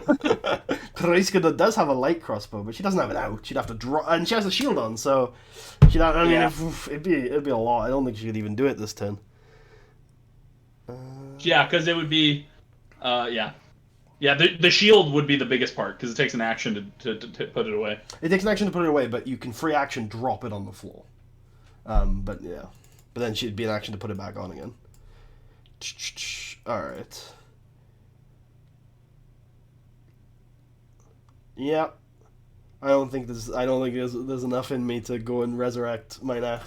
So Kroiskador is gonna walk up, and then attack with the long sword. A 22 to hit. I think hits, right? Yeah. 22 hits, absolutely, yeah. So that's 10 damage plus a trip attack. Okay, so 11 damage. Some respite from the dice. I will add a superiority dice to that with precision attack. Okay. Oh, 18 Doesn't still hit. won't hit, no. Just not enough. Just not enough. I won't add anything to that. This is action search. Yeah, that's 4 attacks. None of them hit. And then as a bonus action, because... Yes! Oh, shit, I actually forgot. I can't actually do this because I have to, because I've already used all 4 of my attacks. So, yeah, that's it. End of the turn. Okay. Anything at the end of the turn? Yes. I am going to use wing attack. So the dragon beats its wings. Each creature within 10 feet must succeed on a DC 19 Dex save. Ooh. Or take damage and be knocked prone. Okay. And I mean, this will, if the people aren't prone, it will provoke opportunity attacks, because abilities like these will specify if they don't. Like the flying away? Yeah. So I think the nice thing about this in terms of the opportunity attack is that if you're prone, it'll be disadvantage. You have disadvantage. So that's one of the who was that made that one? Mr. Polam. Mister! Yes, that's the one I really wanted to knock down. No, Mr. Polam. Mister. They both fail, so they're both prone. And they take 12 bludgeoning. Okay, Mr. Polarm takes 6. And then we'll give him a little prone thing. Okay. And then I am going to have, oh god, the real question. So we debate. So what are we going to say the height of the cave is? Now I need to know. What do you want to do? Well, I say that maybe the height should be I would say the height should be, if we're assuming this cave is just nice and round, then the height should be the width of the cave. You know what I mean? So that it's basically a half circle. Do you think that's fair? I think that's reasonably fair. About 80 feet. if it's 80 feet wide in a given point, then it's 80 feet high in a given point. Yeah. Do you mean? Yeah. I think 80's reasonable. Let's say 80. Okay, because otherwise we'd have to say that the cave is either strangely tall or strangely low, and I think it makes sense if it's just basically a round cave. Okay, these opportunity attacks, they have a disadvantage, but this can be bad if you roll really well. I am going to reposition, and he can move half his movement, so that's going to be 40. The question is, do we position? Yeah. So I am going to have Scarthrax move 5, 10, 15, 20, 25, 30. So we'll do Kreiskeda's attack of opportunity. Okay. 26. Yes. This is Kreiskeda's. It's the Paladin's. Lucky for you. Okay. Let me just see if Smite can be used on other turns. Smite, targeting at second level when you hit a creature with a melee weapon attack. Okay, so she'll Divine Smite. So first of all, it will be 12 damage plus. So 20. So 12. 12 slashing and 11 radiant. If there's any difference. 12, and no, there isn't. Dragons actually weirdly have no resistance, or at least this dragon doesn't have any resistance. They have immunity to their breath weapon, right? So cold immunity? That's the only one. So if you did cold damage, that would be different. So it'd be 23 total, right? 23? This is... Scarthrax is getting roughed up. The monk didn't even get to do all the things! Me stare? Mr. Polam doesn't provoke yet, because you're not out of his reach. Remember, it's a 10-yard reach. It'll be one more square. Do I provoke me stare? Do you provoke Mr. Polam? He would drop your speed to 0 if he hits you. How long does he drop the speed to 0? How does that work? I think for the turn. So, you'd just be able... You'd stop now, and then...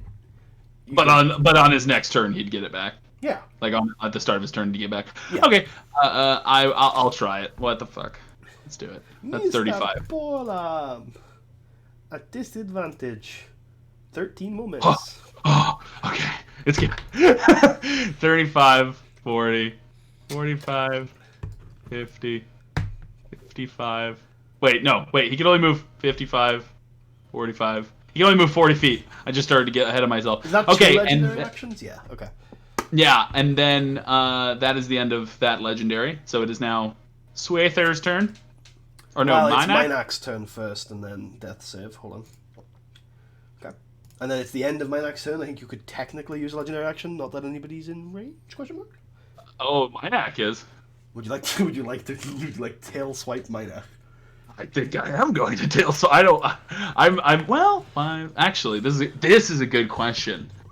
It would be an advantage, and if it hits, it wouldn't auto crit because you're not within 5 yards, so it'd only be one death save.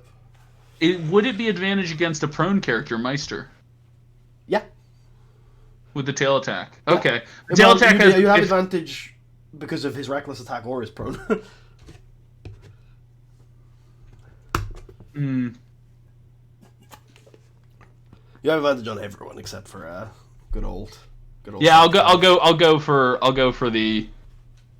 go for Meister. So. Mr. Pola? Okay. Meister. Mr. Pola. Meister. 30. I'll go for the crit just in case. No. Yeah. It'll hit. Does the tail swipe not have a clickable? Oh, I forgot about the clickable. Well, I've taken it this far. 9 damage. Reduced to 4. Okay. And that is Swather's. Alright. Yeah. Swather's turn. Can't action surge anymore. That's good for you. It's very good. Can't channel divinity either. And has it has 1 superiority dice left. I didn't use it, yeah. So I'll launch 2 non-sharpshooter bow attacks with the multi-attack. I'll add a precision... Yeah, I'll add a precision die to that. Oh, 19? I think that will hit, actually. Just enough to hit. Alright, that's the end of her superiority dice, dealing 13 damage. The damage rolls have also been really high. Really brutal, yeah. And then the second longbow attack, 25 for 7 piercing. She'll use the last charge of War Priest. Oh wait, no, actually. No, instead of doing that as a bonus action on her turn, she'll cast Healing Word on the monk. Oh, apparently Healing Word isn't coming through, so... Roll 1d4 plus 3? It's 3. Healing Word. Pardon? What's the range on Healing It's Word? Is 60? it 60 feet? Yeah. Yeah, he's good. Okay. It's a bonus action. And so that's 7. Okay. And yeah, that's the end. So you haven't got any legendary actions left, though. Nope. So Mr. Polam, angry and still raging, will spend half his movement standing up, and then would you be willing to tell me the range on the dragon's attacks? What? Would you be willing to tell me the range on the dragon's attacks? 5, 10, 15, and then the cone is 60. There's a 10 range? Yeah. Okay. So he spent 15 movement. Oh, and then technically there's a frightful presence if you count that as something. Well, so just for the reach. Which is real. The frightful presence has the biggest range at 120 feet. But yeah. Okay, Mr. Polam will take his 2 attacks, reckless attacking. Mister. Okay. 14 damage. Jesus. Also another crit. Fuck. 11 damage, so that's a total of 25. Yeah. 11 after the 14? Yeah. Oh shit! I can see the health bar. He can bonus action attack. He has Polearm Master. He does have Polearm Master. All right. Oh my God. He's gonna take the Polearm attack at advantage because he reckless attacked. 20 will hit. This is not a halberd though. It'll be a roll one. It doesn't matter. D4 plus 4. I think it is. There we go. There we go. Okay. Scarthrax is dead. Everyone lives. Just today, everybody lives. This is sad. This is so sad. Really sad. I think Scarthrax would have been better off not moving at all. I think I should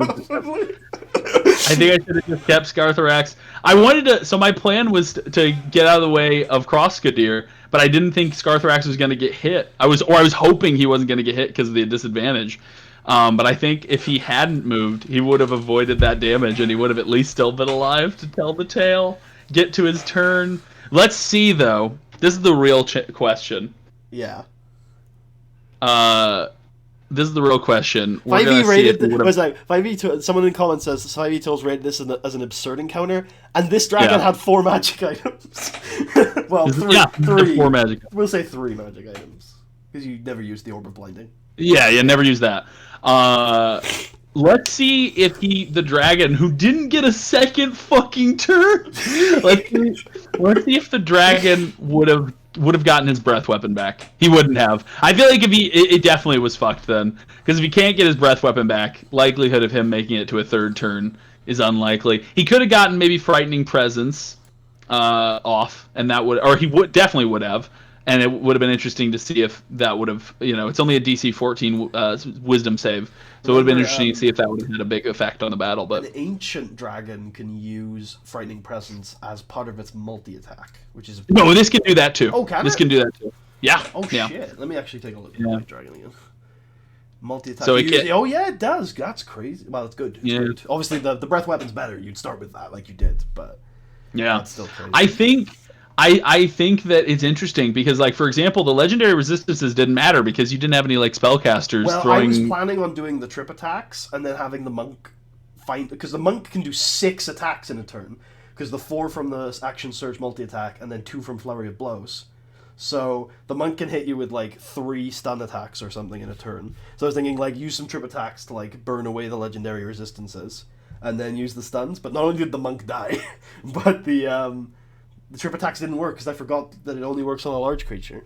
So yeah, that's rough. So those didn't really come into much play, and then the claws of missile snaring barely did anything, and then I think that your what you said about fighters being really OP is definitely true. Like they can do a fuck ton of damage if you just put a bunch of fighters in. Specifically, 2-level fighters. Just to reiterate the classes of everyone here. Yeah. We had Fighter 2, Barbarian 5 for Mr. Polearm. Mm-hmm. We have a Fighter 5, Paladin 2, because So Paladins, the dips you want are 2, 6, and 7. 2 is when you get Smite, or Good Smites, or something like that. Maybe it is Smite. 6 is when you get the Aura, and then 7 is when you get a big class feature.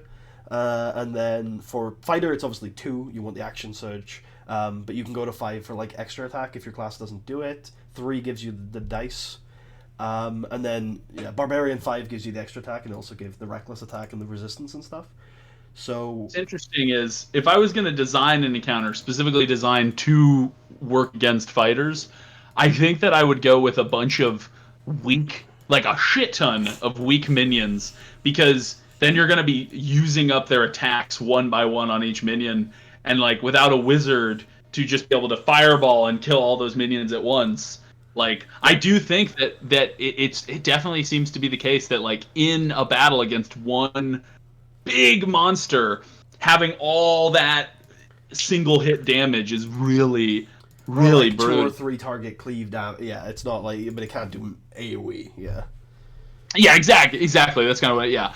Whereas like the fireball is not going to do as much damage as the fighter does with his 4 attacks, but like Addendums is also right. If you're hitting 8 creatures with the fireball overall, it's going to do way more damage, right? Addendum is also right that we came into... Well, it's partially right that we came into this with full resources, because the idea would be to have, like, 5 encounters before this. But also, it is worth mentioning that Action Surge is a short rest resource, as is Channel Divinity. That's how crazy they are. Well, and it's worth mentioning that according to 5e, I think according to... So, let me put in... I'm going to take us off the Roll20, because I think I know that. I'm gonna check something real quick. So if this is level 7, 4 players, and this is a adult white dragon. I honestly thought I would lose this unless all of my guys got to go before the dragon. I was really hoping cold resistance. I didn't even think about you giving your guys cold resistance. I think that really was helpful. What's interesting is that one of the reasons, like, white dragons are obviously the weaker ones, one of the weaker ones, but also, like, you look at the magic items, almost no other resistance can be found at the uncommon tier. It's only, there's 2 cold items, there's the boots and the ring. They're both uncommon, but I couldn't find any other resistance in there except cold. It is weird. Yeah, you can get, like, potions to other things. It is weird that cold is so easy to get an early Maybe it's resistance. because a lot of adventures tend to be like go to the cold place, and they also give you resistance against like freezing to death out there. So maybe that's one of the reasons, or maybe they want the white dragons to be like introductory, which is fair. Yeah, I think it's interesting. I think that this was brutal for my main man, Scarthrax here. I think I'm gonna copy that, by the way, because I have a white dragon I obviously need to run soon. So you're gonna call him Scarthrax, Lord of the Ice Roaches. I kind of want to make some ice roaches now. I think that might be... So I'm just thinking giant, like big, like medium-sized, these huge bugs. You could use Ankegs. You could just use Ankegs. Give them, because Ankegs have an acid breath. You can make it a cold breath. Yep, that'd be good. Yeah. Yeah, so this encounter is half of the daily budget of a level of this party size. Oh, okay. Yeah. So that's something to consider, is like, I think really taking into account taking into account the daily budget. Yeah, that when you throw, like, if you throw a druid and a ranger into this party instead, you're starting to you're gonna have to think tactically to win it. You're never gonna do it. So on spellcasters, that if you considered, like, if they had fought battles before this and you throw in spellcasters that have, can't get their spells back except on a long rest, they might have used some of their slots already. I think that it has shown, though, like, I mean, and this continues to be true whenever I run an encounter, is like action economy is like, I mean, it just becomes massively favor to whoever outnumbers the other. Right, so if you look at, like, you had, if you had used only the single actions, you had roughly, ignoring the breath weapon turn, like, let's say 5 weighted actions a turn, whereas with action surge and the bonus actions being weaponized, I think 12 plus from the other side, something like that. It's wild, so this is. This was interesting. This was eye-opening in some ways. Yeah. I think for me it just shows like that, like, I think your guess about like 4 fighters being able to just do anything is to some extent true. Half of these guys were only 2nd level fighters. They were, but yeah. Well, that's true. Yeah. Wait, there were only 2 level fighters. 2 level fighters with, like, so it was 2 fighter, 5 barbarian, and 2 fighter, 5 monk. And then there were 2 5 fighters that had 2 level dips in paladin and cleric. Interesting. Yeah. Yeah. And then, interestingly enough, the monk could use a bow fine if he needed to, and he has one. Mm-hmm.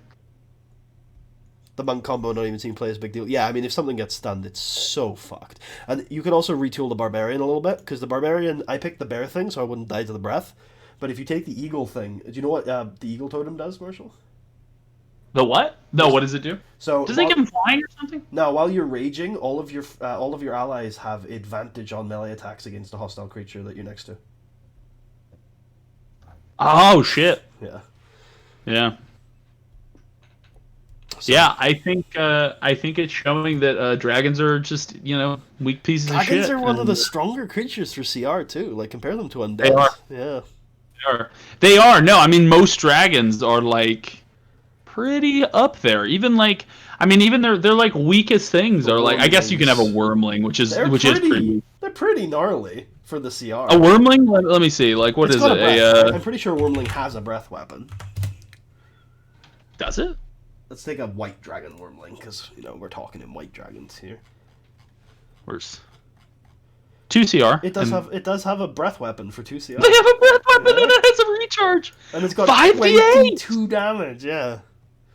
That thing can wow, that can wipe, like it is on par with what we did today, because that could knock out a lot of second level players and could kill some second level spellcasters outright. And you know what? AC 16 at second level is actually gonna be decently that's decently high. Like that's going to. A goblin has 15. Let's put it in context. I think goblins have decent AC though for their AC. Like for I agree. Goblins are nasty. Let me see. D20. Yeah, goblins are nasty. But anyway, yeah.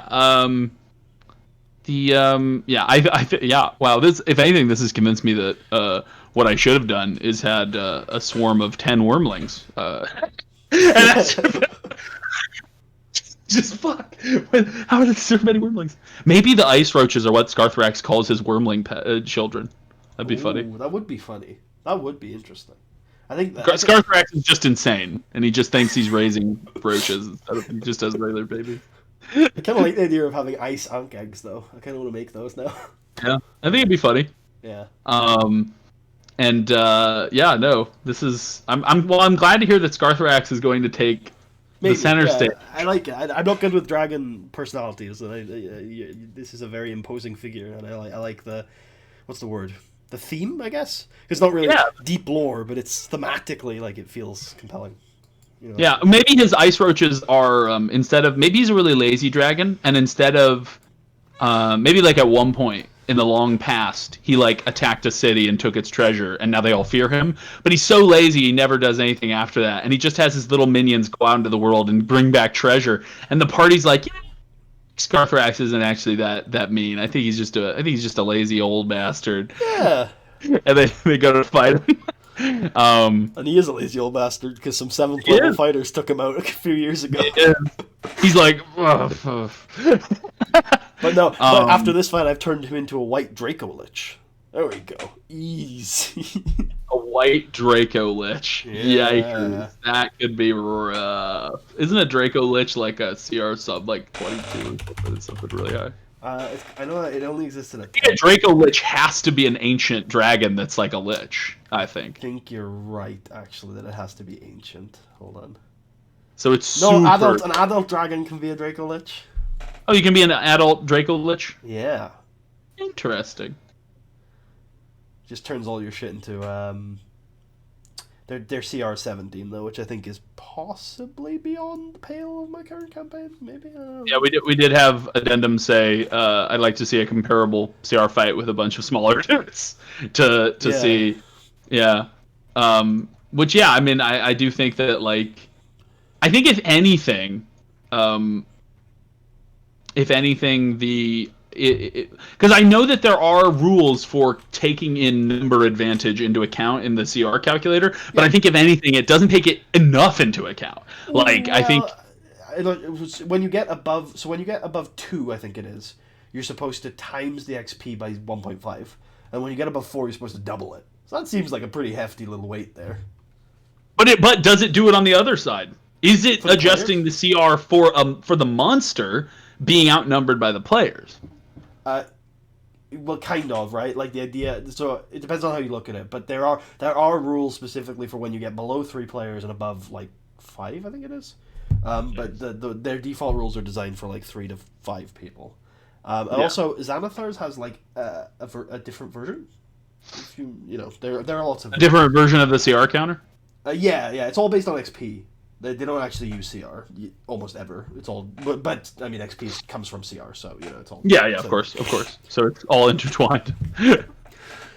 Yeah. Interesting. Yeah. Well, no, I think that this has shown me how just fucking broken fighters the fighters well, are. I think you should also take take account of how broken barbarians are. Well, that too, but and how meaningless the monk was in this whole situation. The monk is so OP, you just don't know. He didn't need to do anything. He just, the only one lazier, but all your spellcasters are like, you would have won that if you had hold monster, and the monk's like, bitch, I have 4 hold monsters a turn. It's like, don't you worry about it. Look, all I'm saying is the only person lazier than Scarthrax is Minoc. Look, she tried, okay? She's the only non-human in the party. Scarthrax is racial profiling her. That's rough. Yeah. I mean, look, Variant Human's just really strong, okay? I looked at all the races, I was like, I could have all these things, or I could have a feat. I'd like a feat. I'll take a feat. For everyone except for the monk, because monks don't really have a lot of feats I liked. Maybe mobile, but that's kind of more niche. Yeah. Yeah.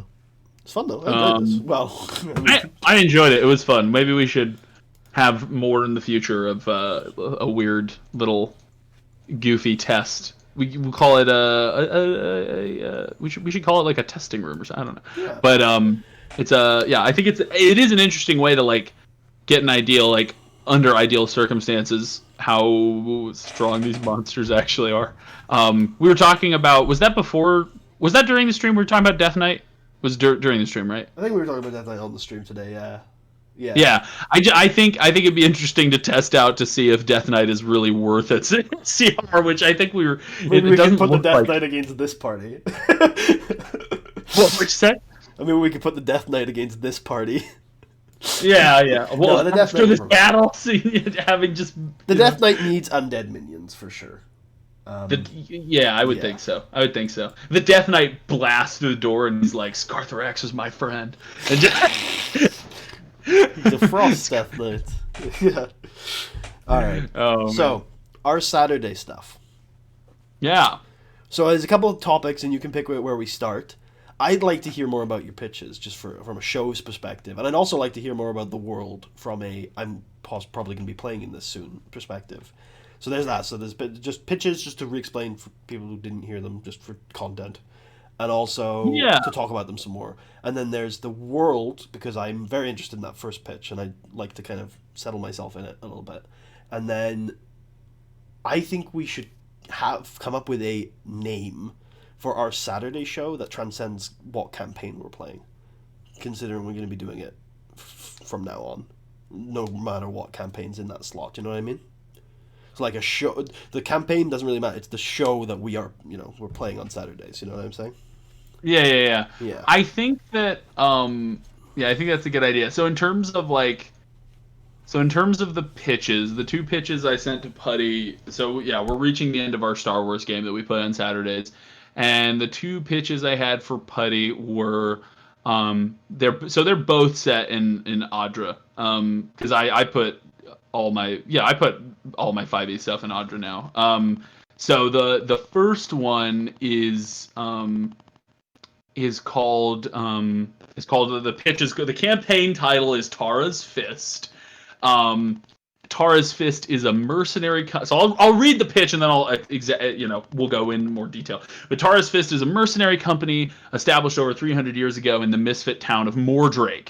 The company rose quickly and fell slowly. Now the company is nearing its all-time low since its formation, and the captain of the company, Richard Redmore, desperate to turn things around, has called upon his lieutenant to form a squadron and take them into the ruins of Sunless Citadel.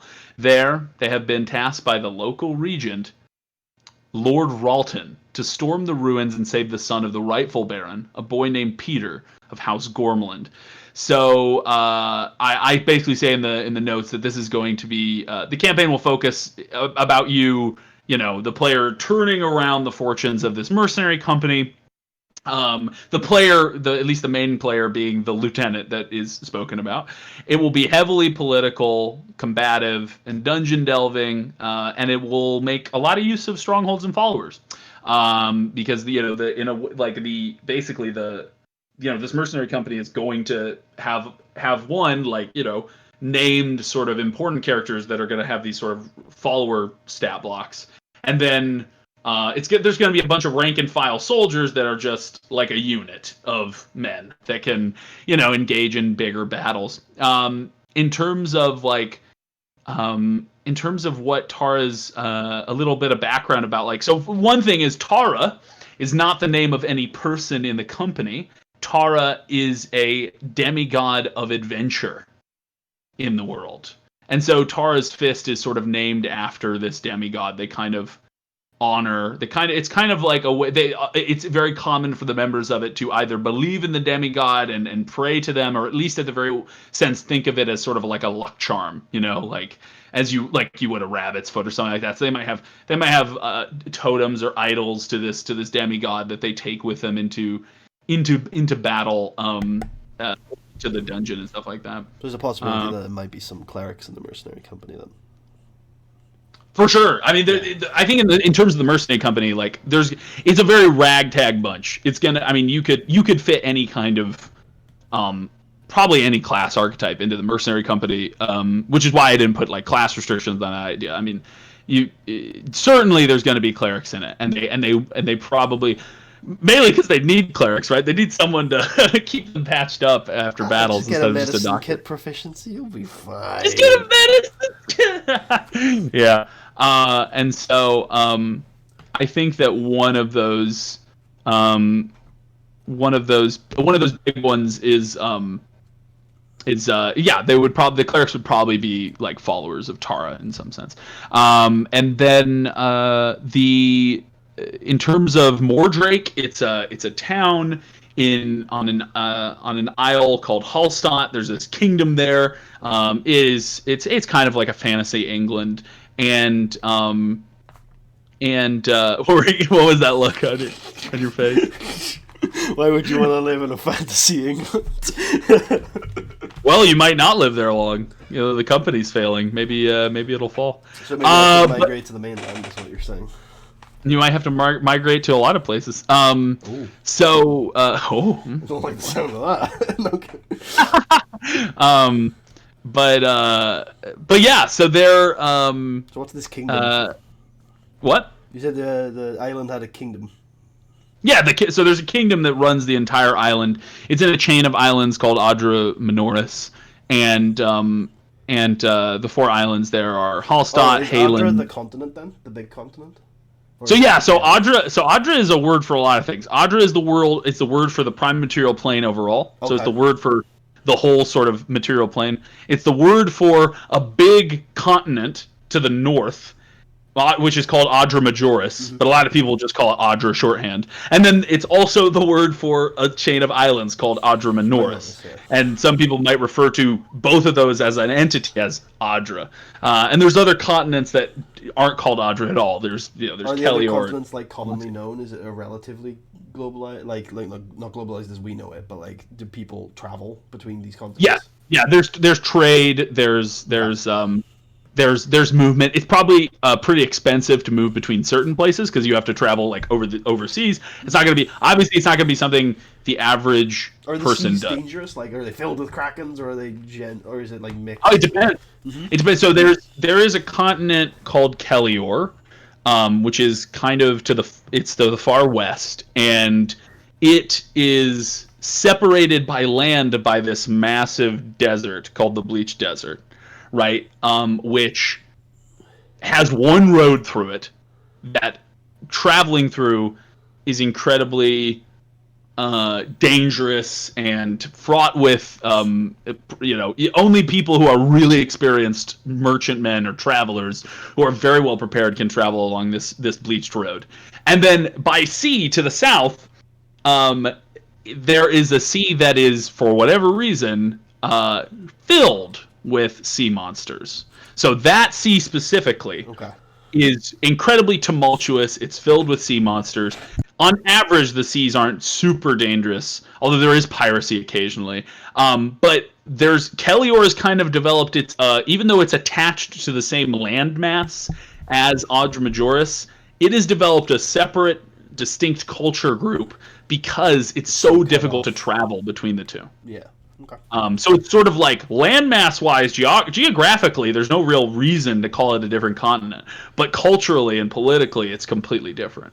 It's fantasy Russia. I mean, yeah. What'd you say? It's fantasy Russia. Fantasy Russia. I mean, yeah. fantasy Russia, fantasy Middle East. So Hallstatt trades with like Adora Major a lot.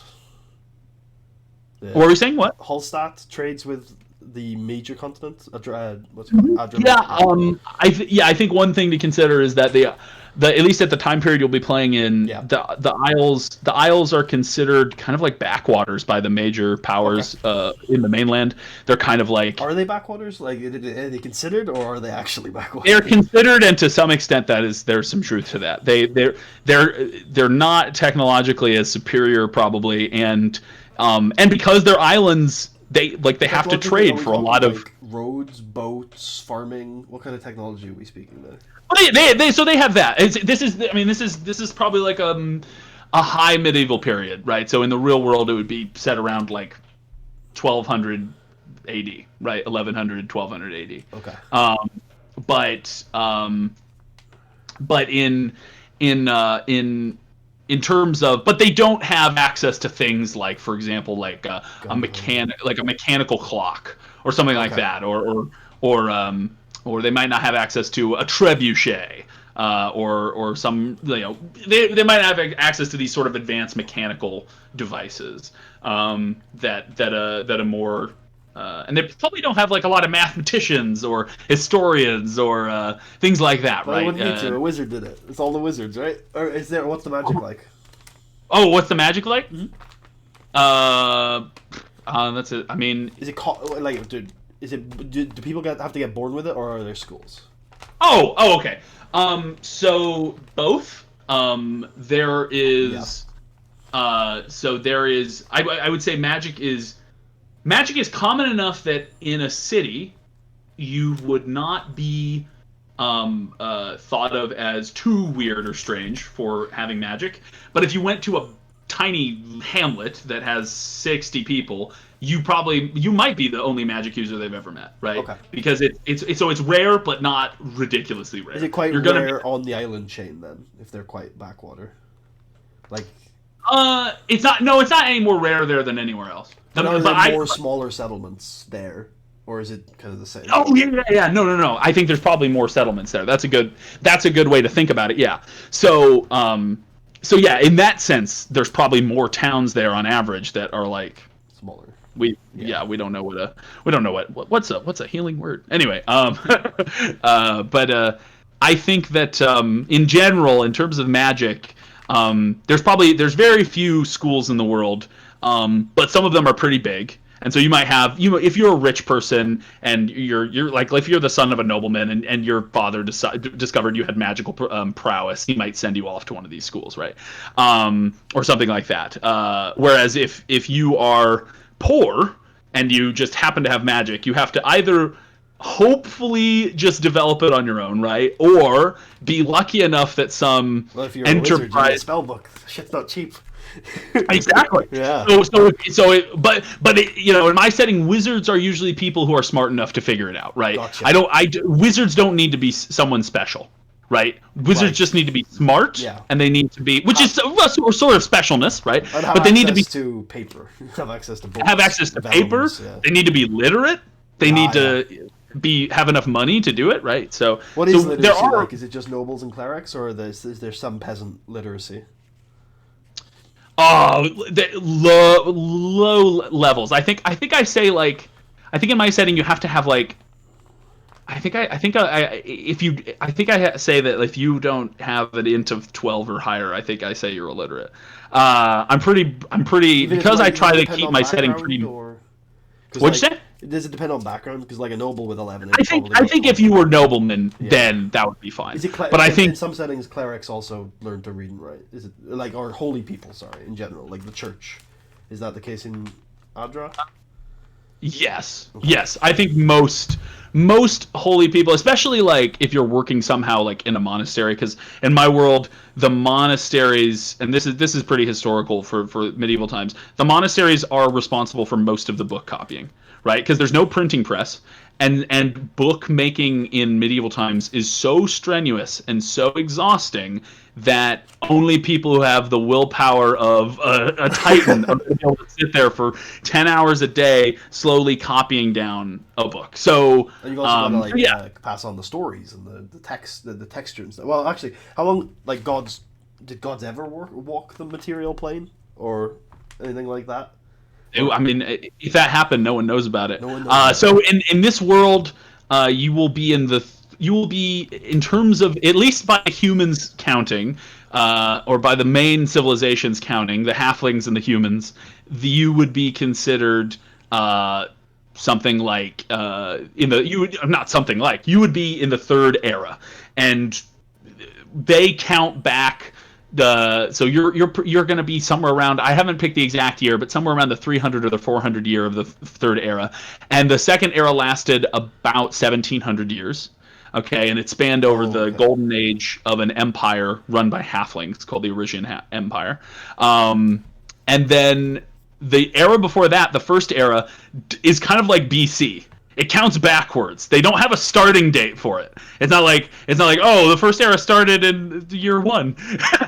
So the first era is considered so ancient, right, and so long. They're like, well, I don't know. It lasted 10,000 years, 20,000. We don't know, right? We don't know how to. Most of them didn't even have writing going back that far. Mm-hmm. Now it's different if you were raised in Elvish culture or in Dwarvish culture. The dwarves split their eras up into, I think they're called, I'd have to check my notes, but they're called like sextants, and they're basically 1,000-year periods. Oh, okay. The dwarves do not count their years by events because they think that's ridiculous, right? It's got to be very precise and mathematical. So they count their periods in 1,000-year periods, and they count them back many generations. They have a very long memory, and they remember when humans were just crawling out of the mud, right?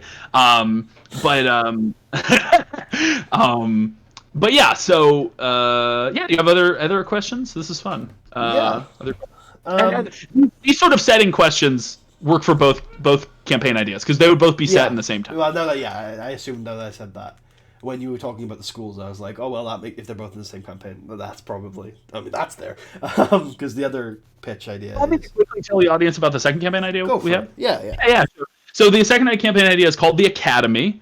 There are a few magical schools scattered across the world. None of them are like the Academy. Its small student body, unorthodox teaching techniques, and strange magical tower all make it a legendary place for those who eventually graduate from it. You will undergo a series of trials and tribulations as you attempt to graduate from the school you have just arrived at. Your classmates will be your greatest resources and your fiercest rivals. The campaign will focus on the day-to-day, week-to-week goings-on at the Academy and your studies there. It will be heavy on roleplay and high magic. So higher than the average... if the average campaign is going to have a certain amount of magic, but if you're going the Academy route, obviously there's a fuck ton of magic. Yeah. It's much more prevalent. And then I originally made a mistake that Putty pointed out. Because I was just like, oh well, we're just going to keep this to like the main arcane casters, and I said warlock, wizard, and sorcerer. But Putty made a good point that probably bards should be included on that list, and I like that. So if Putty went with this idea, it would be either warlock, wizard, sorcerer, or bard. And I guess maybe you can make an argument for like an Eldritch Knight or something like that, or maybe a what's the rogue one? The Arcane Trickster. Arcane Trickster, right? And if you went that, the interesting plot point would be like you're not as good as magic because you're peers, but maybe they're like an exchange student where they finish the first half of their training and now they've got to do the magic half like on the other. Yeah. Lily's asking, what about Druid? And I purposefully left out Druid and Cleric because I think that they don't fit into a sort of academy environment, right? A druid needs to learn at least in my mind, a druid's going to learn their powers by communing in the wild and experiencing nature, and they're not going to learn it through books. And I think a cleric would just find the academy environment sacrilegious in many ways, right?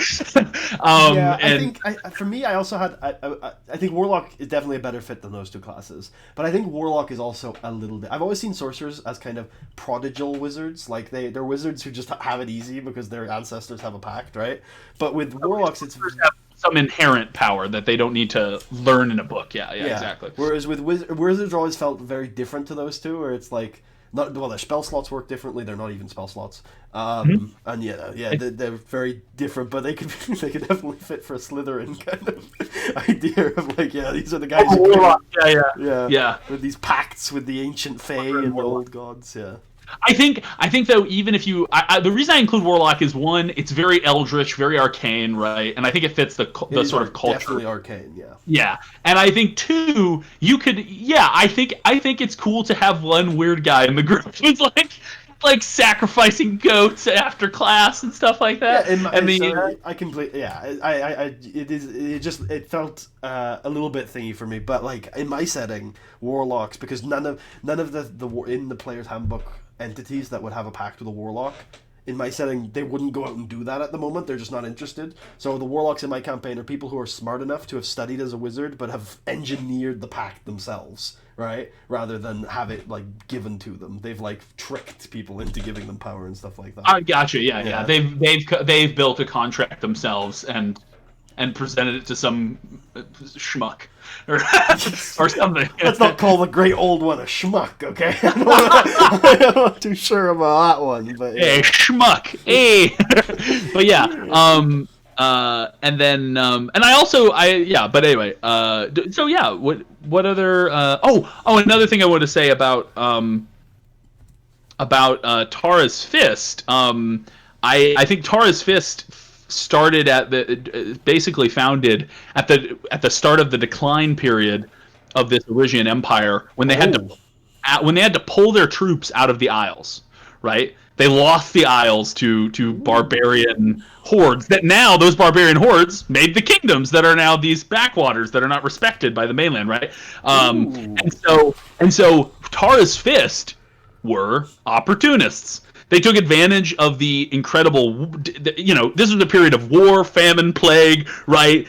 Infighting, innocents were being slaughtered, right? Total chaos in the civil realm. All civil order broke down during that period in the Isles. And Tara's Fist went to these rich landowners that were losing everything, and they're like, look, you give us a certain amount of money, we'll protect your your estate. And they took advantage of that, and that's how they grew very quickly, right? And that's why in the story, Tara's Fist grew very quickly. But then all of a sudden, when that discord ends and the kingdoms start to rise and order is brought, Tara's Fist, which was evolved for chaos, is all of a sudden at a loss and starts to decline and lose funds and lose members. And now they've reached a point where the captain's just like, fuck, we just got to start doing wild shit. Yeah, so they've either got to adapt to the law or find new chaos. Start some shit, or start go to a place chaos. Either start some shit or go to a place that is chaotic, right? And I think that actually. And the idea of the mercenary company is that it's not like an adventurer's guild. It's not meant to be that, right? Because an adventurer's guild is used to things like going into a dungeon. The mercenary company guards people. They'll guard caravans, things like that. And all of a sudden, this captain's like, well, look. The regent is offering us a goddamn huge sum to take this guy, rescue this boy. We got to do it. I know it's not what we usually do, but hey, Lieutenant, you're my best guy. You get to pick anyone you want for this. Form your squad and head out, because we need this fucking kid back. So that's the idea. So in terms of the I've got this right. Hallstatt's the name of the island, right? Mm-hmm. Okay. So Hallstatt, yeah. So the Hallstatt. So there's 3 other rival islands in this big island chain, and then a bunch of tiny ones, but gotcha. 3 big ones. But on the actual island, so is the kingdom a pretty good what's the word? Hegemonic, is that the right word? Does it have pretty good control? Does it have pretty or what good do you control? Mean? Are there any rivals on the Hallstatt that are strong? As in is the does the king not have good control of his noblemen? Is that kind of what you're asking? I'm asking if this kingdom comprises the entire island, or whether there are still other sovereign. This kingdom technically rules the entire island, but of course there might be pockets of it that are less under control than others. But by law, large civilizations that challenge. Yeah, exactly. Yeah, exactly. By law, they control the whole island, and de facto, they control 99% of it. There might be a cave that they don't, and a dungeon they don't, but of course. Yeah. And this regent is the regent of this kingdom. He controls this island, this kingdom. Oh no, the regent is the regent of a barony within the kingdom. Gotcha. So okay. right, so there, yeah, this is right. That's so it's fine. a feudal society. So there's different tiers to the nobility, and this is one of the lower nobles. He got put in charge when the old noble died, and it's supposed to raise this kid up, and then at some point recently, the kid has gotten either kidnapped. You'll find out more details if you take the campaign, but like somehow this kid is in a bad spot. And he is they're pretty sure he's in the nearby Sunless Citadel, this ancient ruined keep. And then obviously, for those of you who don't know, this is the first dungeon in the Tales of the Yawning Portal. We won't be using the Yawning Portal bits, but we'll be using the first dungeon. And luckily enough, it just so happens to be free on Roll20. The first dungeon of this book is free on Roll20. Still now? Oh yeah, it is, yeah. No, I remember seeing it. I remember seeing it, yeah. And just if I remember correctly, it's a remake. It's been around for a while. It's pretty well regarded. Yeah. All of the dungeons in here are remakes, I believe. So it's are updates of older dungeons. So let me check how old it is. It is back from the Sunless Citadel was 2000. So there's probably a third edition game. Well, yeah, right? 2000 would have been a third edition dungeon. No, was third edition 2004? I think it was second edition in 2000, yeah. Yeah, so this is a second edition module. Yeah. Okay, yeah, but all of these were well received in this book, and I think... Yeah, I hear that the dungeons were well received, but the connections were less well received, is what I heard. Yeah. Oh, connections? What do you mean by that? The connecting parts. I don't remember. I haven't actually read that book, but from what I hear, the Yawning Portal parts people didn't like. I mean, there's very little of it. I think it's basically like the book has like 2-3 pages about the Yawning Portal. I definitely think it's meant to be. Here's 7 dungeons you can run for your group, and I think most competent DMs are going to be able to find ways to incorporate them into their game. That's a shade thrown at the people that don't like it. You're just not a competent DM. Look, I call them out too. That's no. I get what they're saying. But I honestly think probably most DMs aren't setting it at the Yawning Portal anyway. I guess it depends how many. How many DMs do you think run in Faerun? I don't actually know. I think quite a lot actually. But maybe 40% of the 5e campaigns, I guess. You could do some science on this, but I don't think anybody has. But yeah, I guess 40, because I think what would happen is a lot of people will they'll run something early, right? They'll just run an adventure and it's in Faerun and they've got the Sword Coast maps and stuff like that, or they'll be really interested in Waterdeep,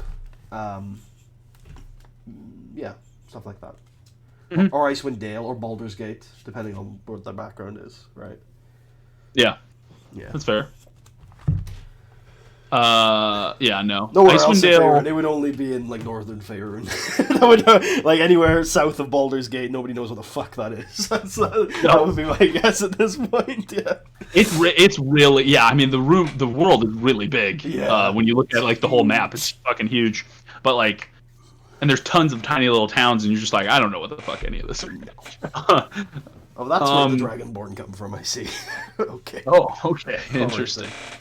Yeah, I mean that's one thing intimidating about running in a setting that like Faerun that's as old as it is like not so much if you're playing with new players, because new players you can just bullshit, but there's always there might be one player in your group who's like he's like a Faerun lore master, and he's gonna be like calling you out on your bullshit. He's gonna be like, "What? That's not what that." Well, it is in my version, okay? Yeah. I don't know how many people are like experts on Faerun lore, but I'm guessing there's probably some old guys. Yeah, I think it's one of those DM anxieties that won't actually happen. Like, there's probably like 12 guys that care, and 8 of them will probably be fine. Like, wouldn't say anything because they're just having fun anyway. Like, so it's probably not actually a thing that happens. Yeah, and it's probably the mistake is probably so minor anyway, usually, because you probably research the parts of the Faerun that you care about and that matter, and the parts that you didn't are like. Well, the Faerun lore is so messy anyway. It's like that's true. The 80s is so messy. Anyway, that's true. The in-game is not the late. Addendum is impersonating one of these players. Actually,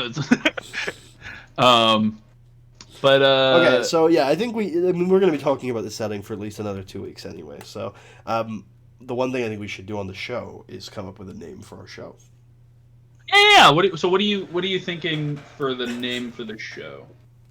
It's really hard. I haven't come up with anything aside from like making some dice puns or some rolling puns. That's bad. I don't know though. I really, really don't know. I was hoping you'd have ideas. Your ideas tend to be. Oh God! I wish you told me we were coming up with a name for the show before. I would have come up with ideas. How about fuck?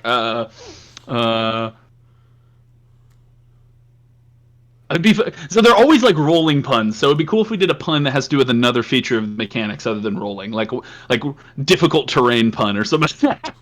I don't mind that. That's okay.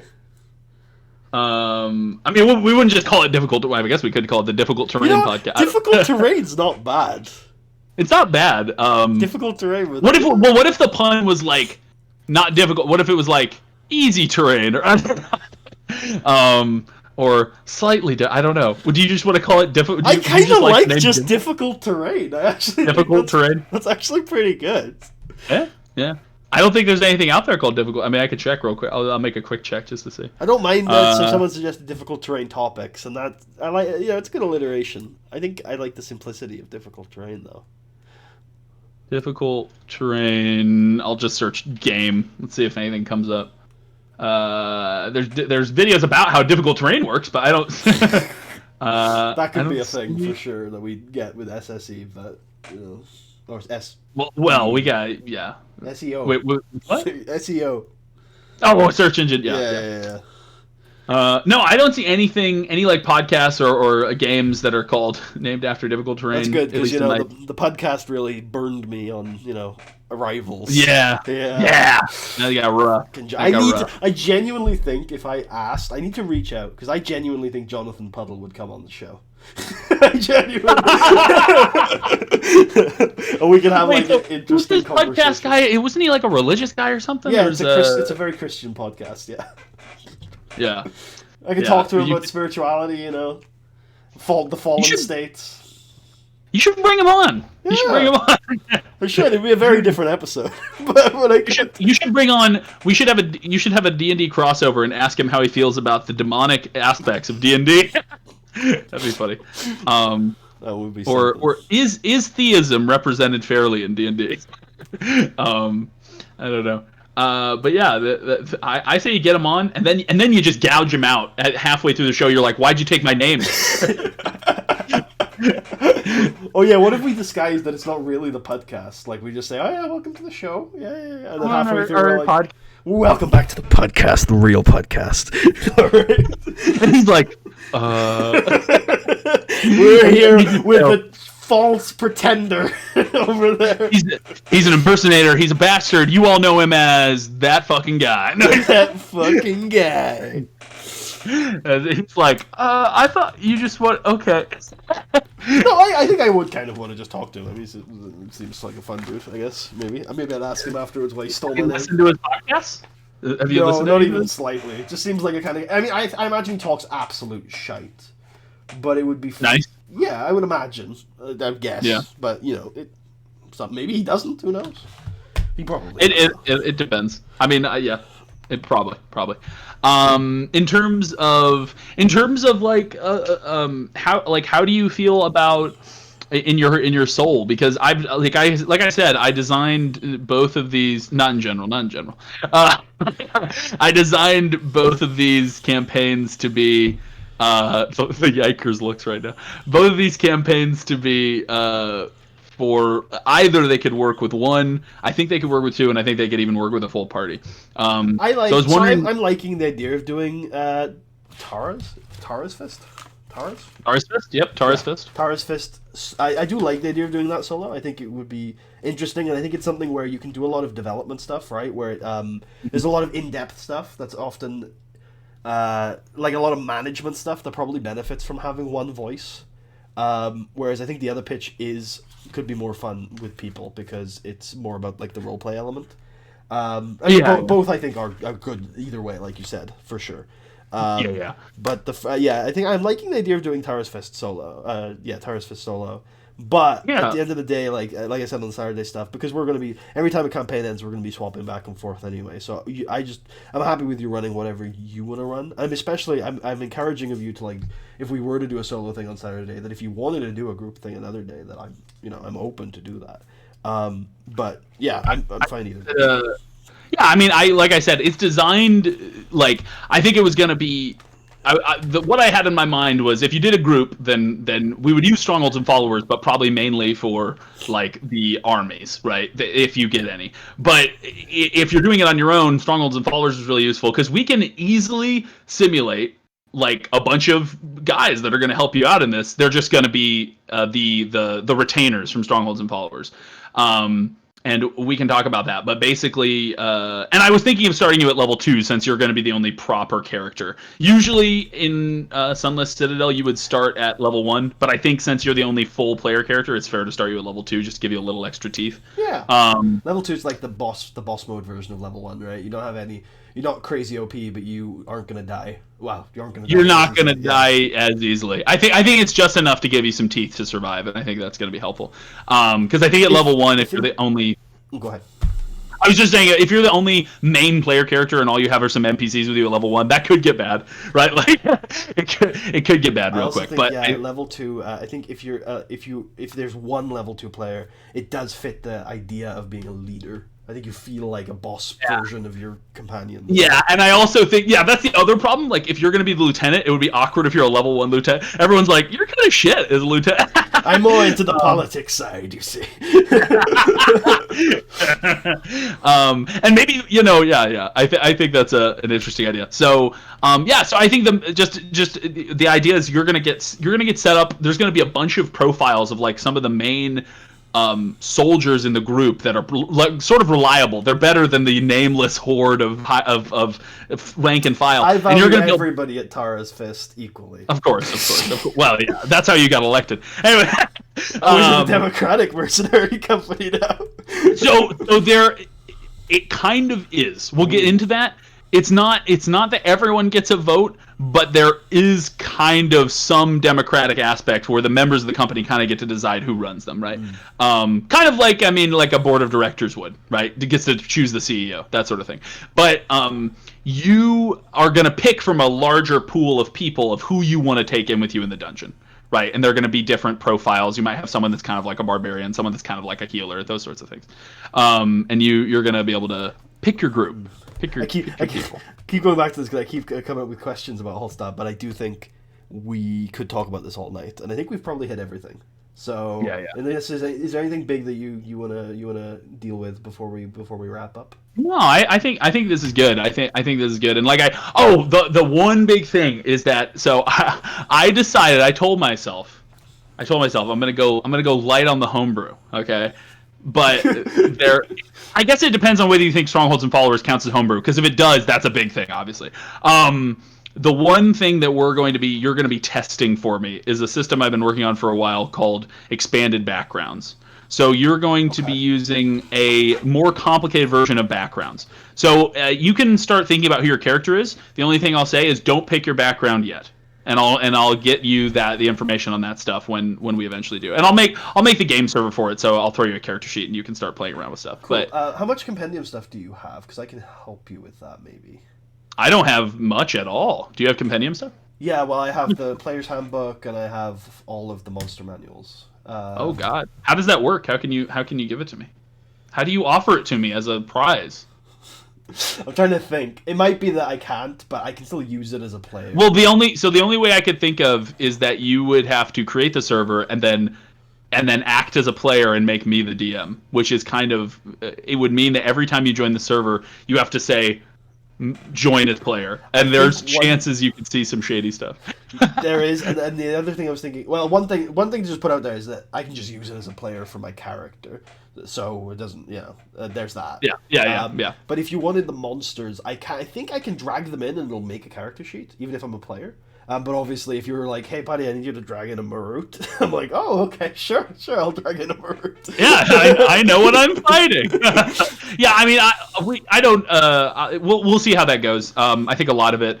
Extended background sounds fun though. Like backgrounds is not a system I think is really rules heavy, so I'm down for that. No problems. Yeah, it's yeah. We'll I've get into wanted that. to try out Strongholds of Followers for a while. So I mean, it is obviously homebrew, but there's a team that's worked on balancing that to some extent. Yeah. So yeah. Have you read it at all? Do you know anything about it? This morning or whenever you sent me the pitches. Whenever I saw the pitches, I was like, let me go read it. I've read the Stronghold rules.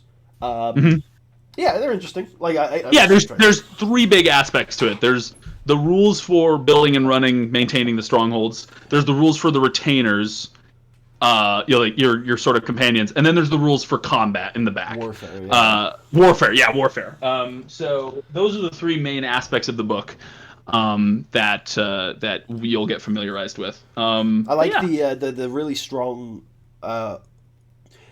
abilities you get for the things that you need to take a week at the stronghold to recharge. Those look really strong. Those look cool. They're really cool, and I think that it's funny because Matt Colville has these little funny things, and there's the one for Ranger he must have thought was really good because he has an asterisk next to it that says, "I know, don't freak out." He says your players are going to think, "Oh my God, this is amazing," and then you're going to look at it and go, "Oh, but they can only do this like 3 times." So it's really, they're really good powers, but because of the extended rest system, you get to really obviously control how often your players can use that, or I should say your players get to control, because it's up to your players what kind of stronghold they get and how big they build it. To some extent, obviously, money is a limitation, but we will. I'm interested to see this, and it's going to involve like politics. You're gonna be managing finances for this company, right? Things like that. So it'll be if you like nitty gritty. And the treasurer. Oh, what a. Oof, I'm gonna have to start delegating. Start delegating some positions to me. We set in our in Charles's Odyssey of the Dragon Lords campaign. We set up an express trust this week. Oh, that's cool. We are equal beneficiaries in a trust of all our loot now, and we have a manager called Sandra who sells all our shit. I like that. That's really funny. Yeah. Do you have a death and dismemberment clause? Explain. So the idea here is that like you might have a character that gets really good magic items and a lot of money. And if they die, often there's this question of, do we send it to his family? Does this go to like do we get it? And so if you have a death and dismemberment clause, it's like, and if one of the members of this trust dies, all of their worldly goods go to trust or something like that. Yeah. Well, I guess if they die, it would like if one of us picks it up again. So everything we ever pick up has to go into the trust. And gotcha. Then it gets and then we. Do you guys not have personal money? Like how much personal money do you guys have? So we each get 10% of the trust, and then there's 50% residual. Okay, yeah, that's pretty. I think that's pretty common to do something like that with a party inventory. But I like how it's like an actual. Yeah, and we have a 5-member party, so we have a specific. Yeah, so it's a perfect split in the trust instrument as well. In order to use the residual, you have to have a 3-person majority to use the 50%. Yeah. So yeah, in that setting, like oaths are really impactful, and if you break oaths, bad things happen. So we all made an oath to uphold the trust. So if anybody keeps so if anybody keeps a magic item, bad things start happening. So yeah. No, I like that it's like a really nerdy, noodly way to like make the party inventory actually like narratively like it's managed by a woman named Sandra. I like that. Yeah. That's funny. So is it like in a physical location that you have to go to? So I am the daughter of King Pythor, the god king of Historia, and in the corner of his palace where we all get pissed all the time, there is a woman called Sandra who is apparently the treasurer of the city. We go to the palace, get pissed, give her money. Yeah, we just like in one of the corners of the throne room. There's just a dragon horde there now. I think it'd be funny if there was like a clause in the trust. It was like a certain percentage of the trust shall be allocated each month to alcohol funds or something. Well, we have one of the early like quest items is a dragon horn that endlessly produces wine. So I mean that's totally that's cool. Yeah, that's a really good item. Yeah, it's pretty good. It also gave us a vision. So. Is it good wine? It's funny because some DMs are like, if they give you an item that generates alcohol magically, it's always like it's shit. You hate it. It's the same alcohol every night. You drink it and then it evaporates and goes back into the item. So you're just drinking the same shit every night. That's disgusting. Yeah, it is. They have that in. Have you seen the Netflix series Good Omens? I haven't yet. I really want to. Oh man, is it good? Is it a good show? I think I like it. I think it's good. At some point they get really drunk because they're angel. One of them's an angel and the other one's a devil. They're like, we should probably get sober, and so they just like, and all the alcohol just goes back into the bottles and shit because that's funny. They can magically do that. That's but yeah. When I saw David Tennant was in it, it definitely intrigued me. Michael Sheen is very good too. Oh yeah, and Michael Sheen. Oh fuck, I forgot about him. Yeah, no, he's a great actor. He's always impressed me. It was funny because like one of the first Michael Sheen movies I saw was like Twilight. He's in Twilight, and I was like, which Twilight is he in? He plays I think the last two. He plays like the main villain vampire guy who like runs the vampire. That's a good role. It sounds like I haven't seen those ones. Yeah. But yeah, he's a really good actor. I'll have to get. How many seasons are out now? One or two? I think it's just one. I don't remember hearing about a season 2. Season 1 ended in a way that I would be surprised if they had a season 2. But so it's just a standalone type show. Okay. It's very self-contained. You don't. It's not a.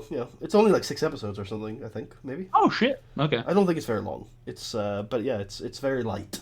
I guess kind of. Yeah. Nice. Okay. I'll have to check it out. Well. Okay. I think that's so you want to come to bring this to a close. Yeah, I think so. It was good to speak to you again on stream, and hopefully this gets uploaded to YouTube one day. once the backlog clears.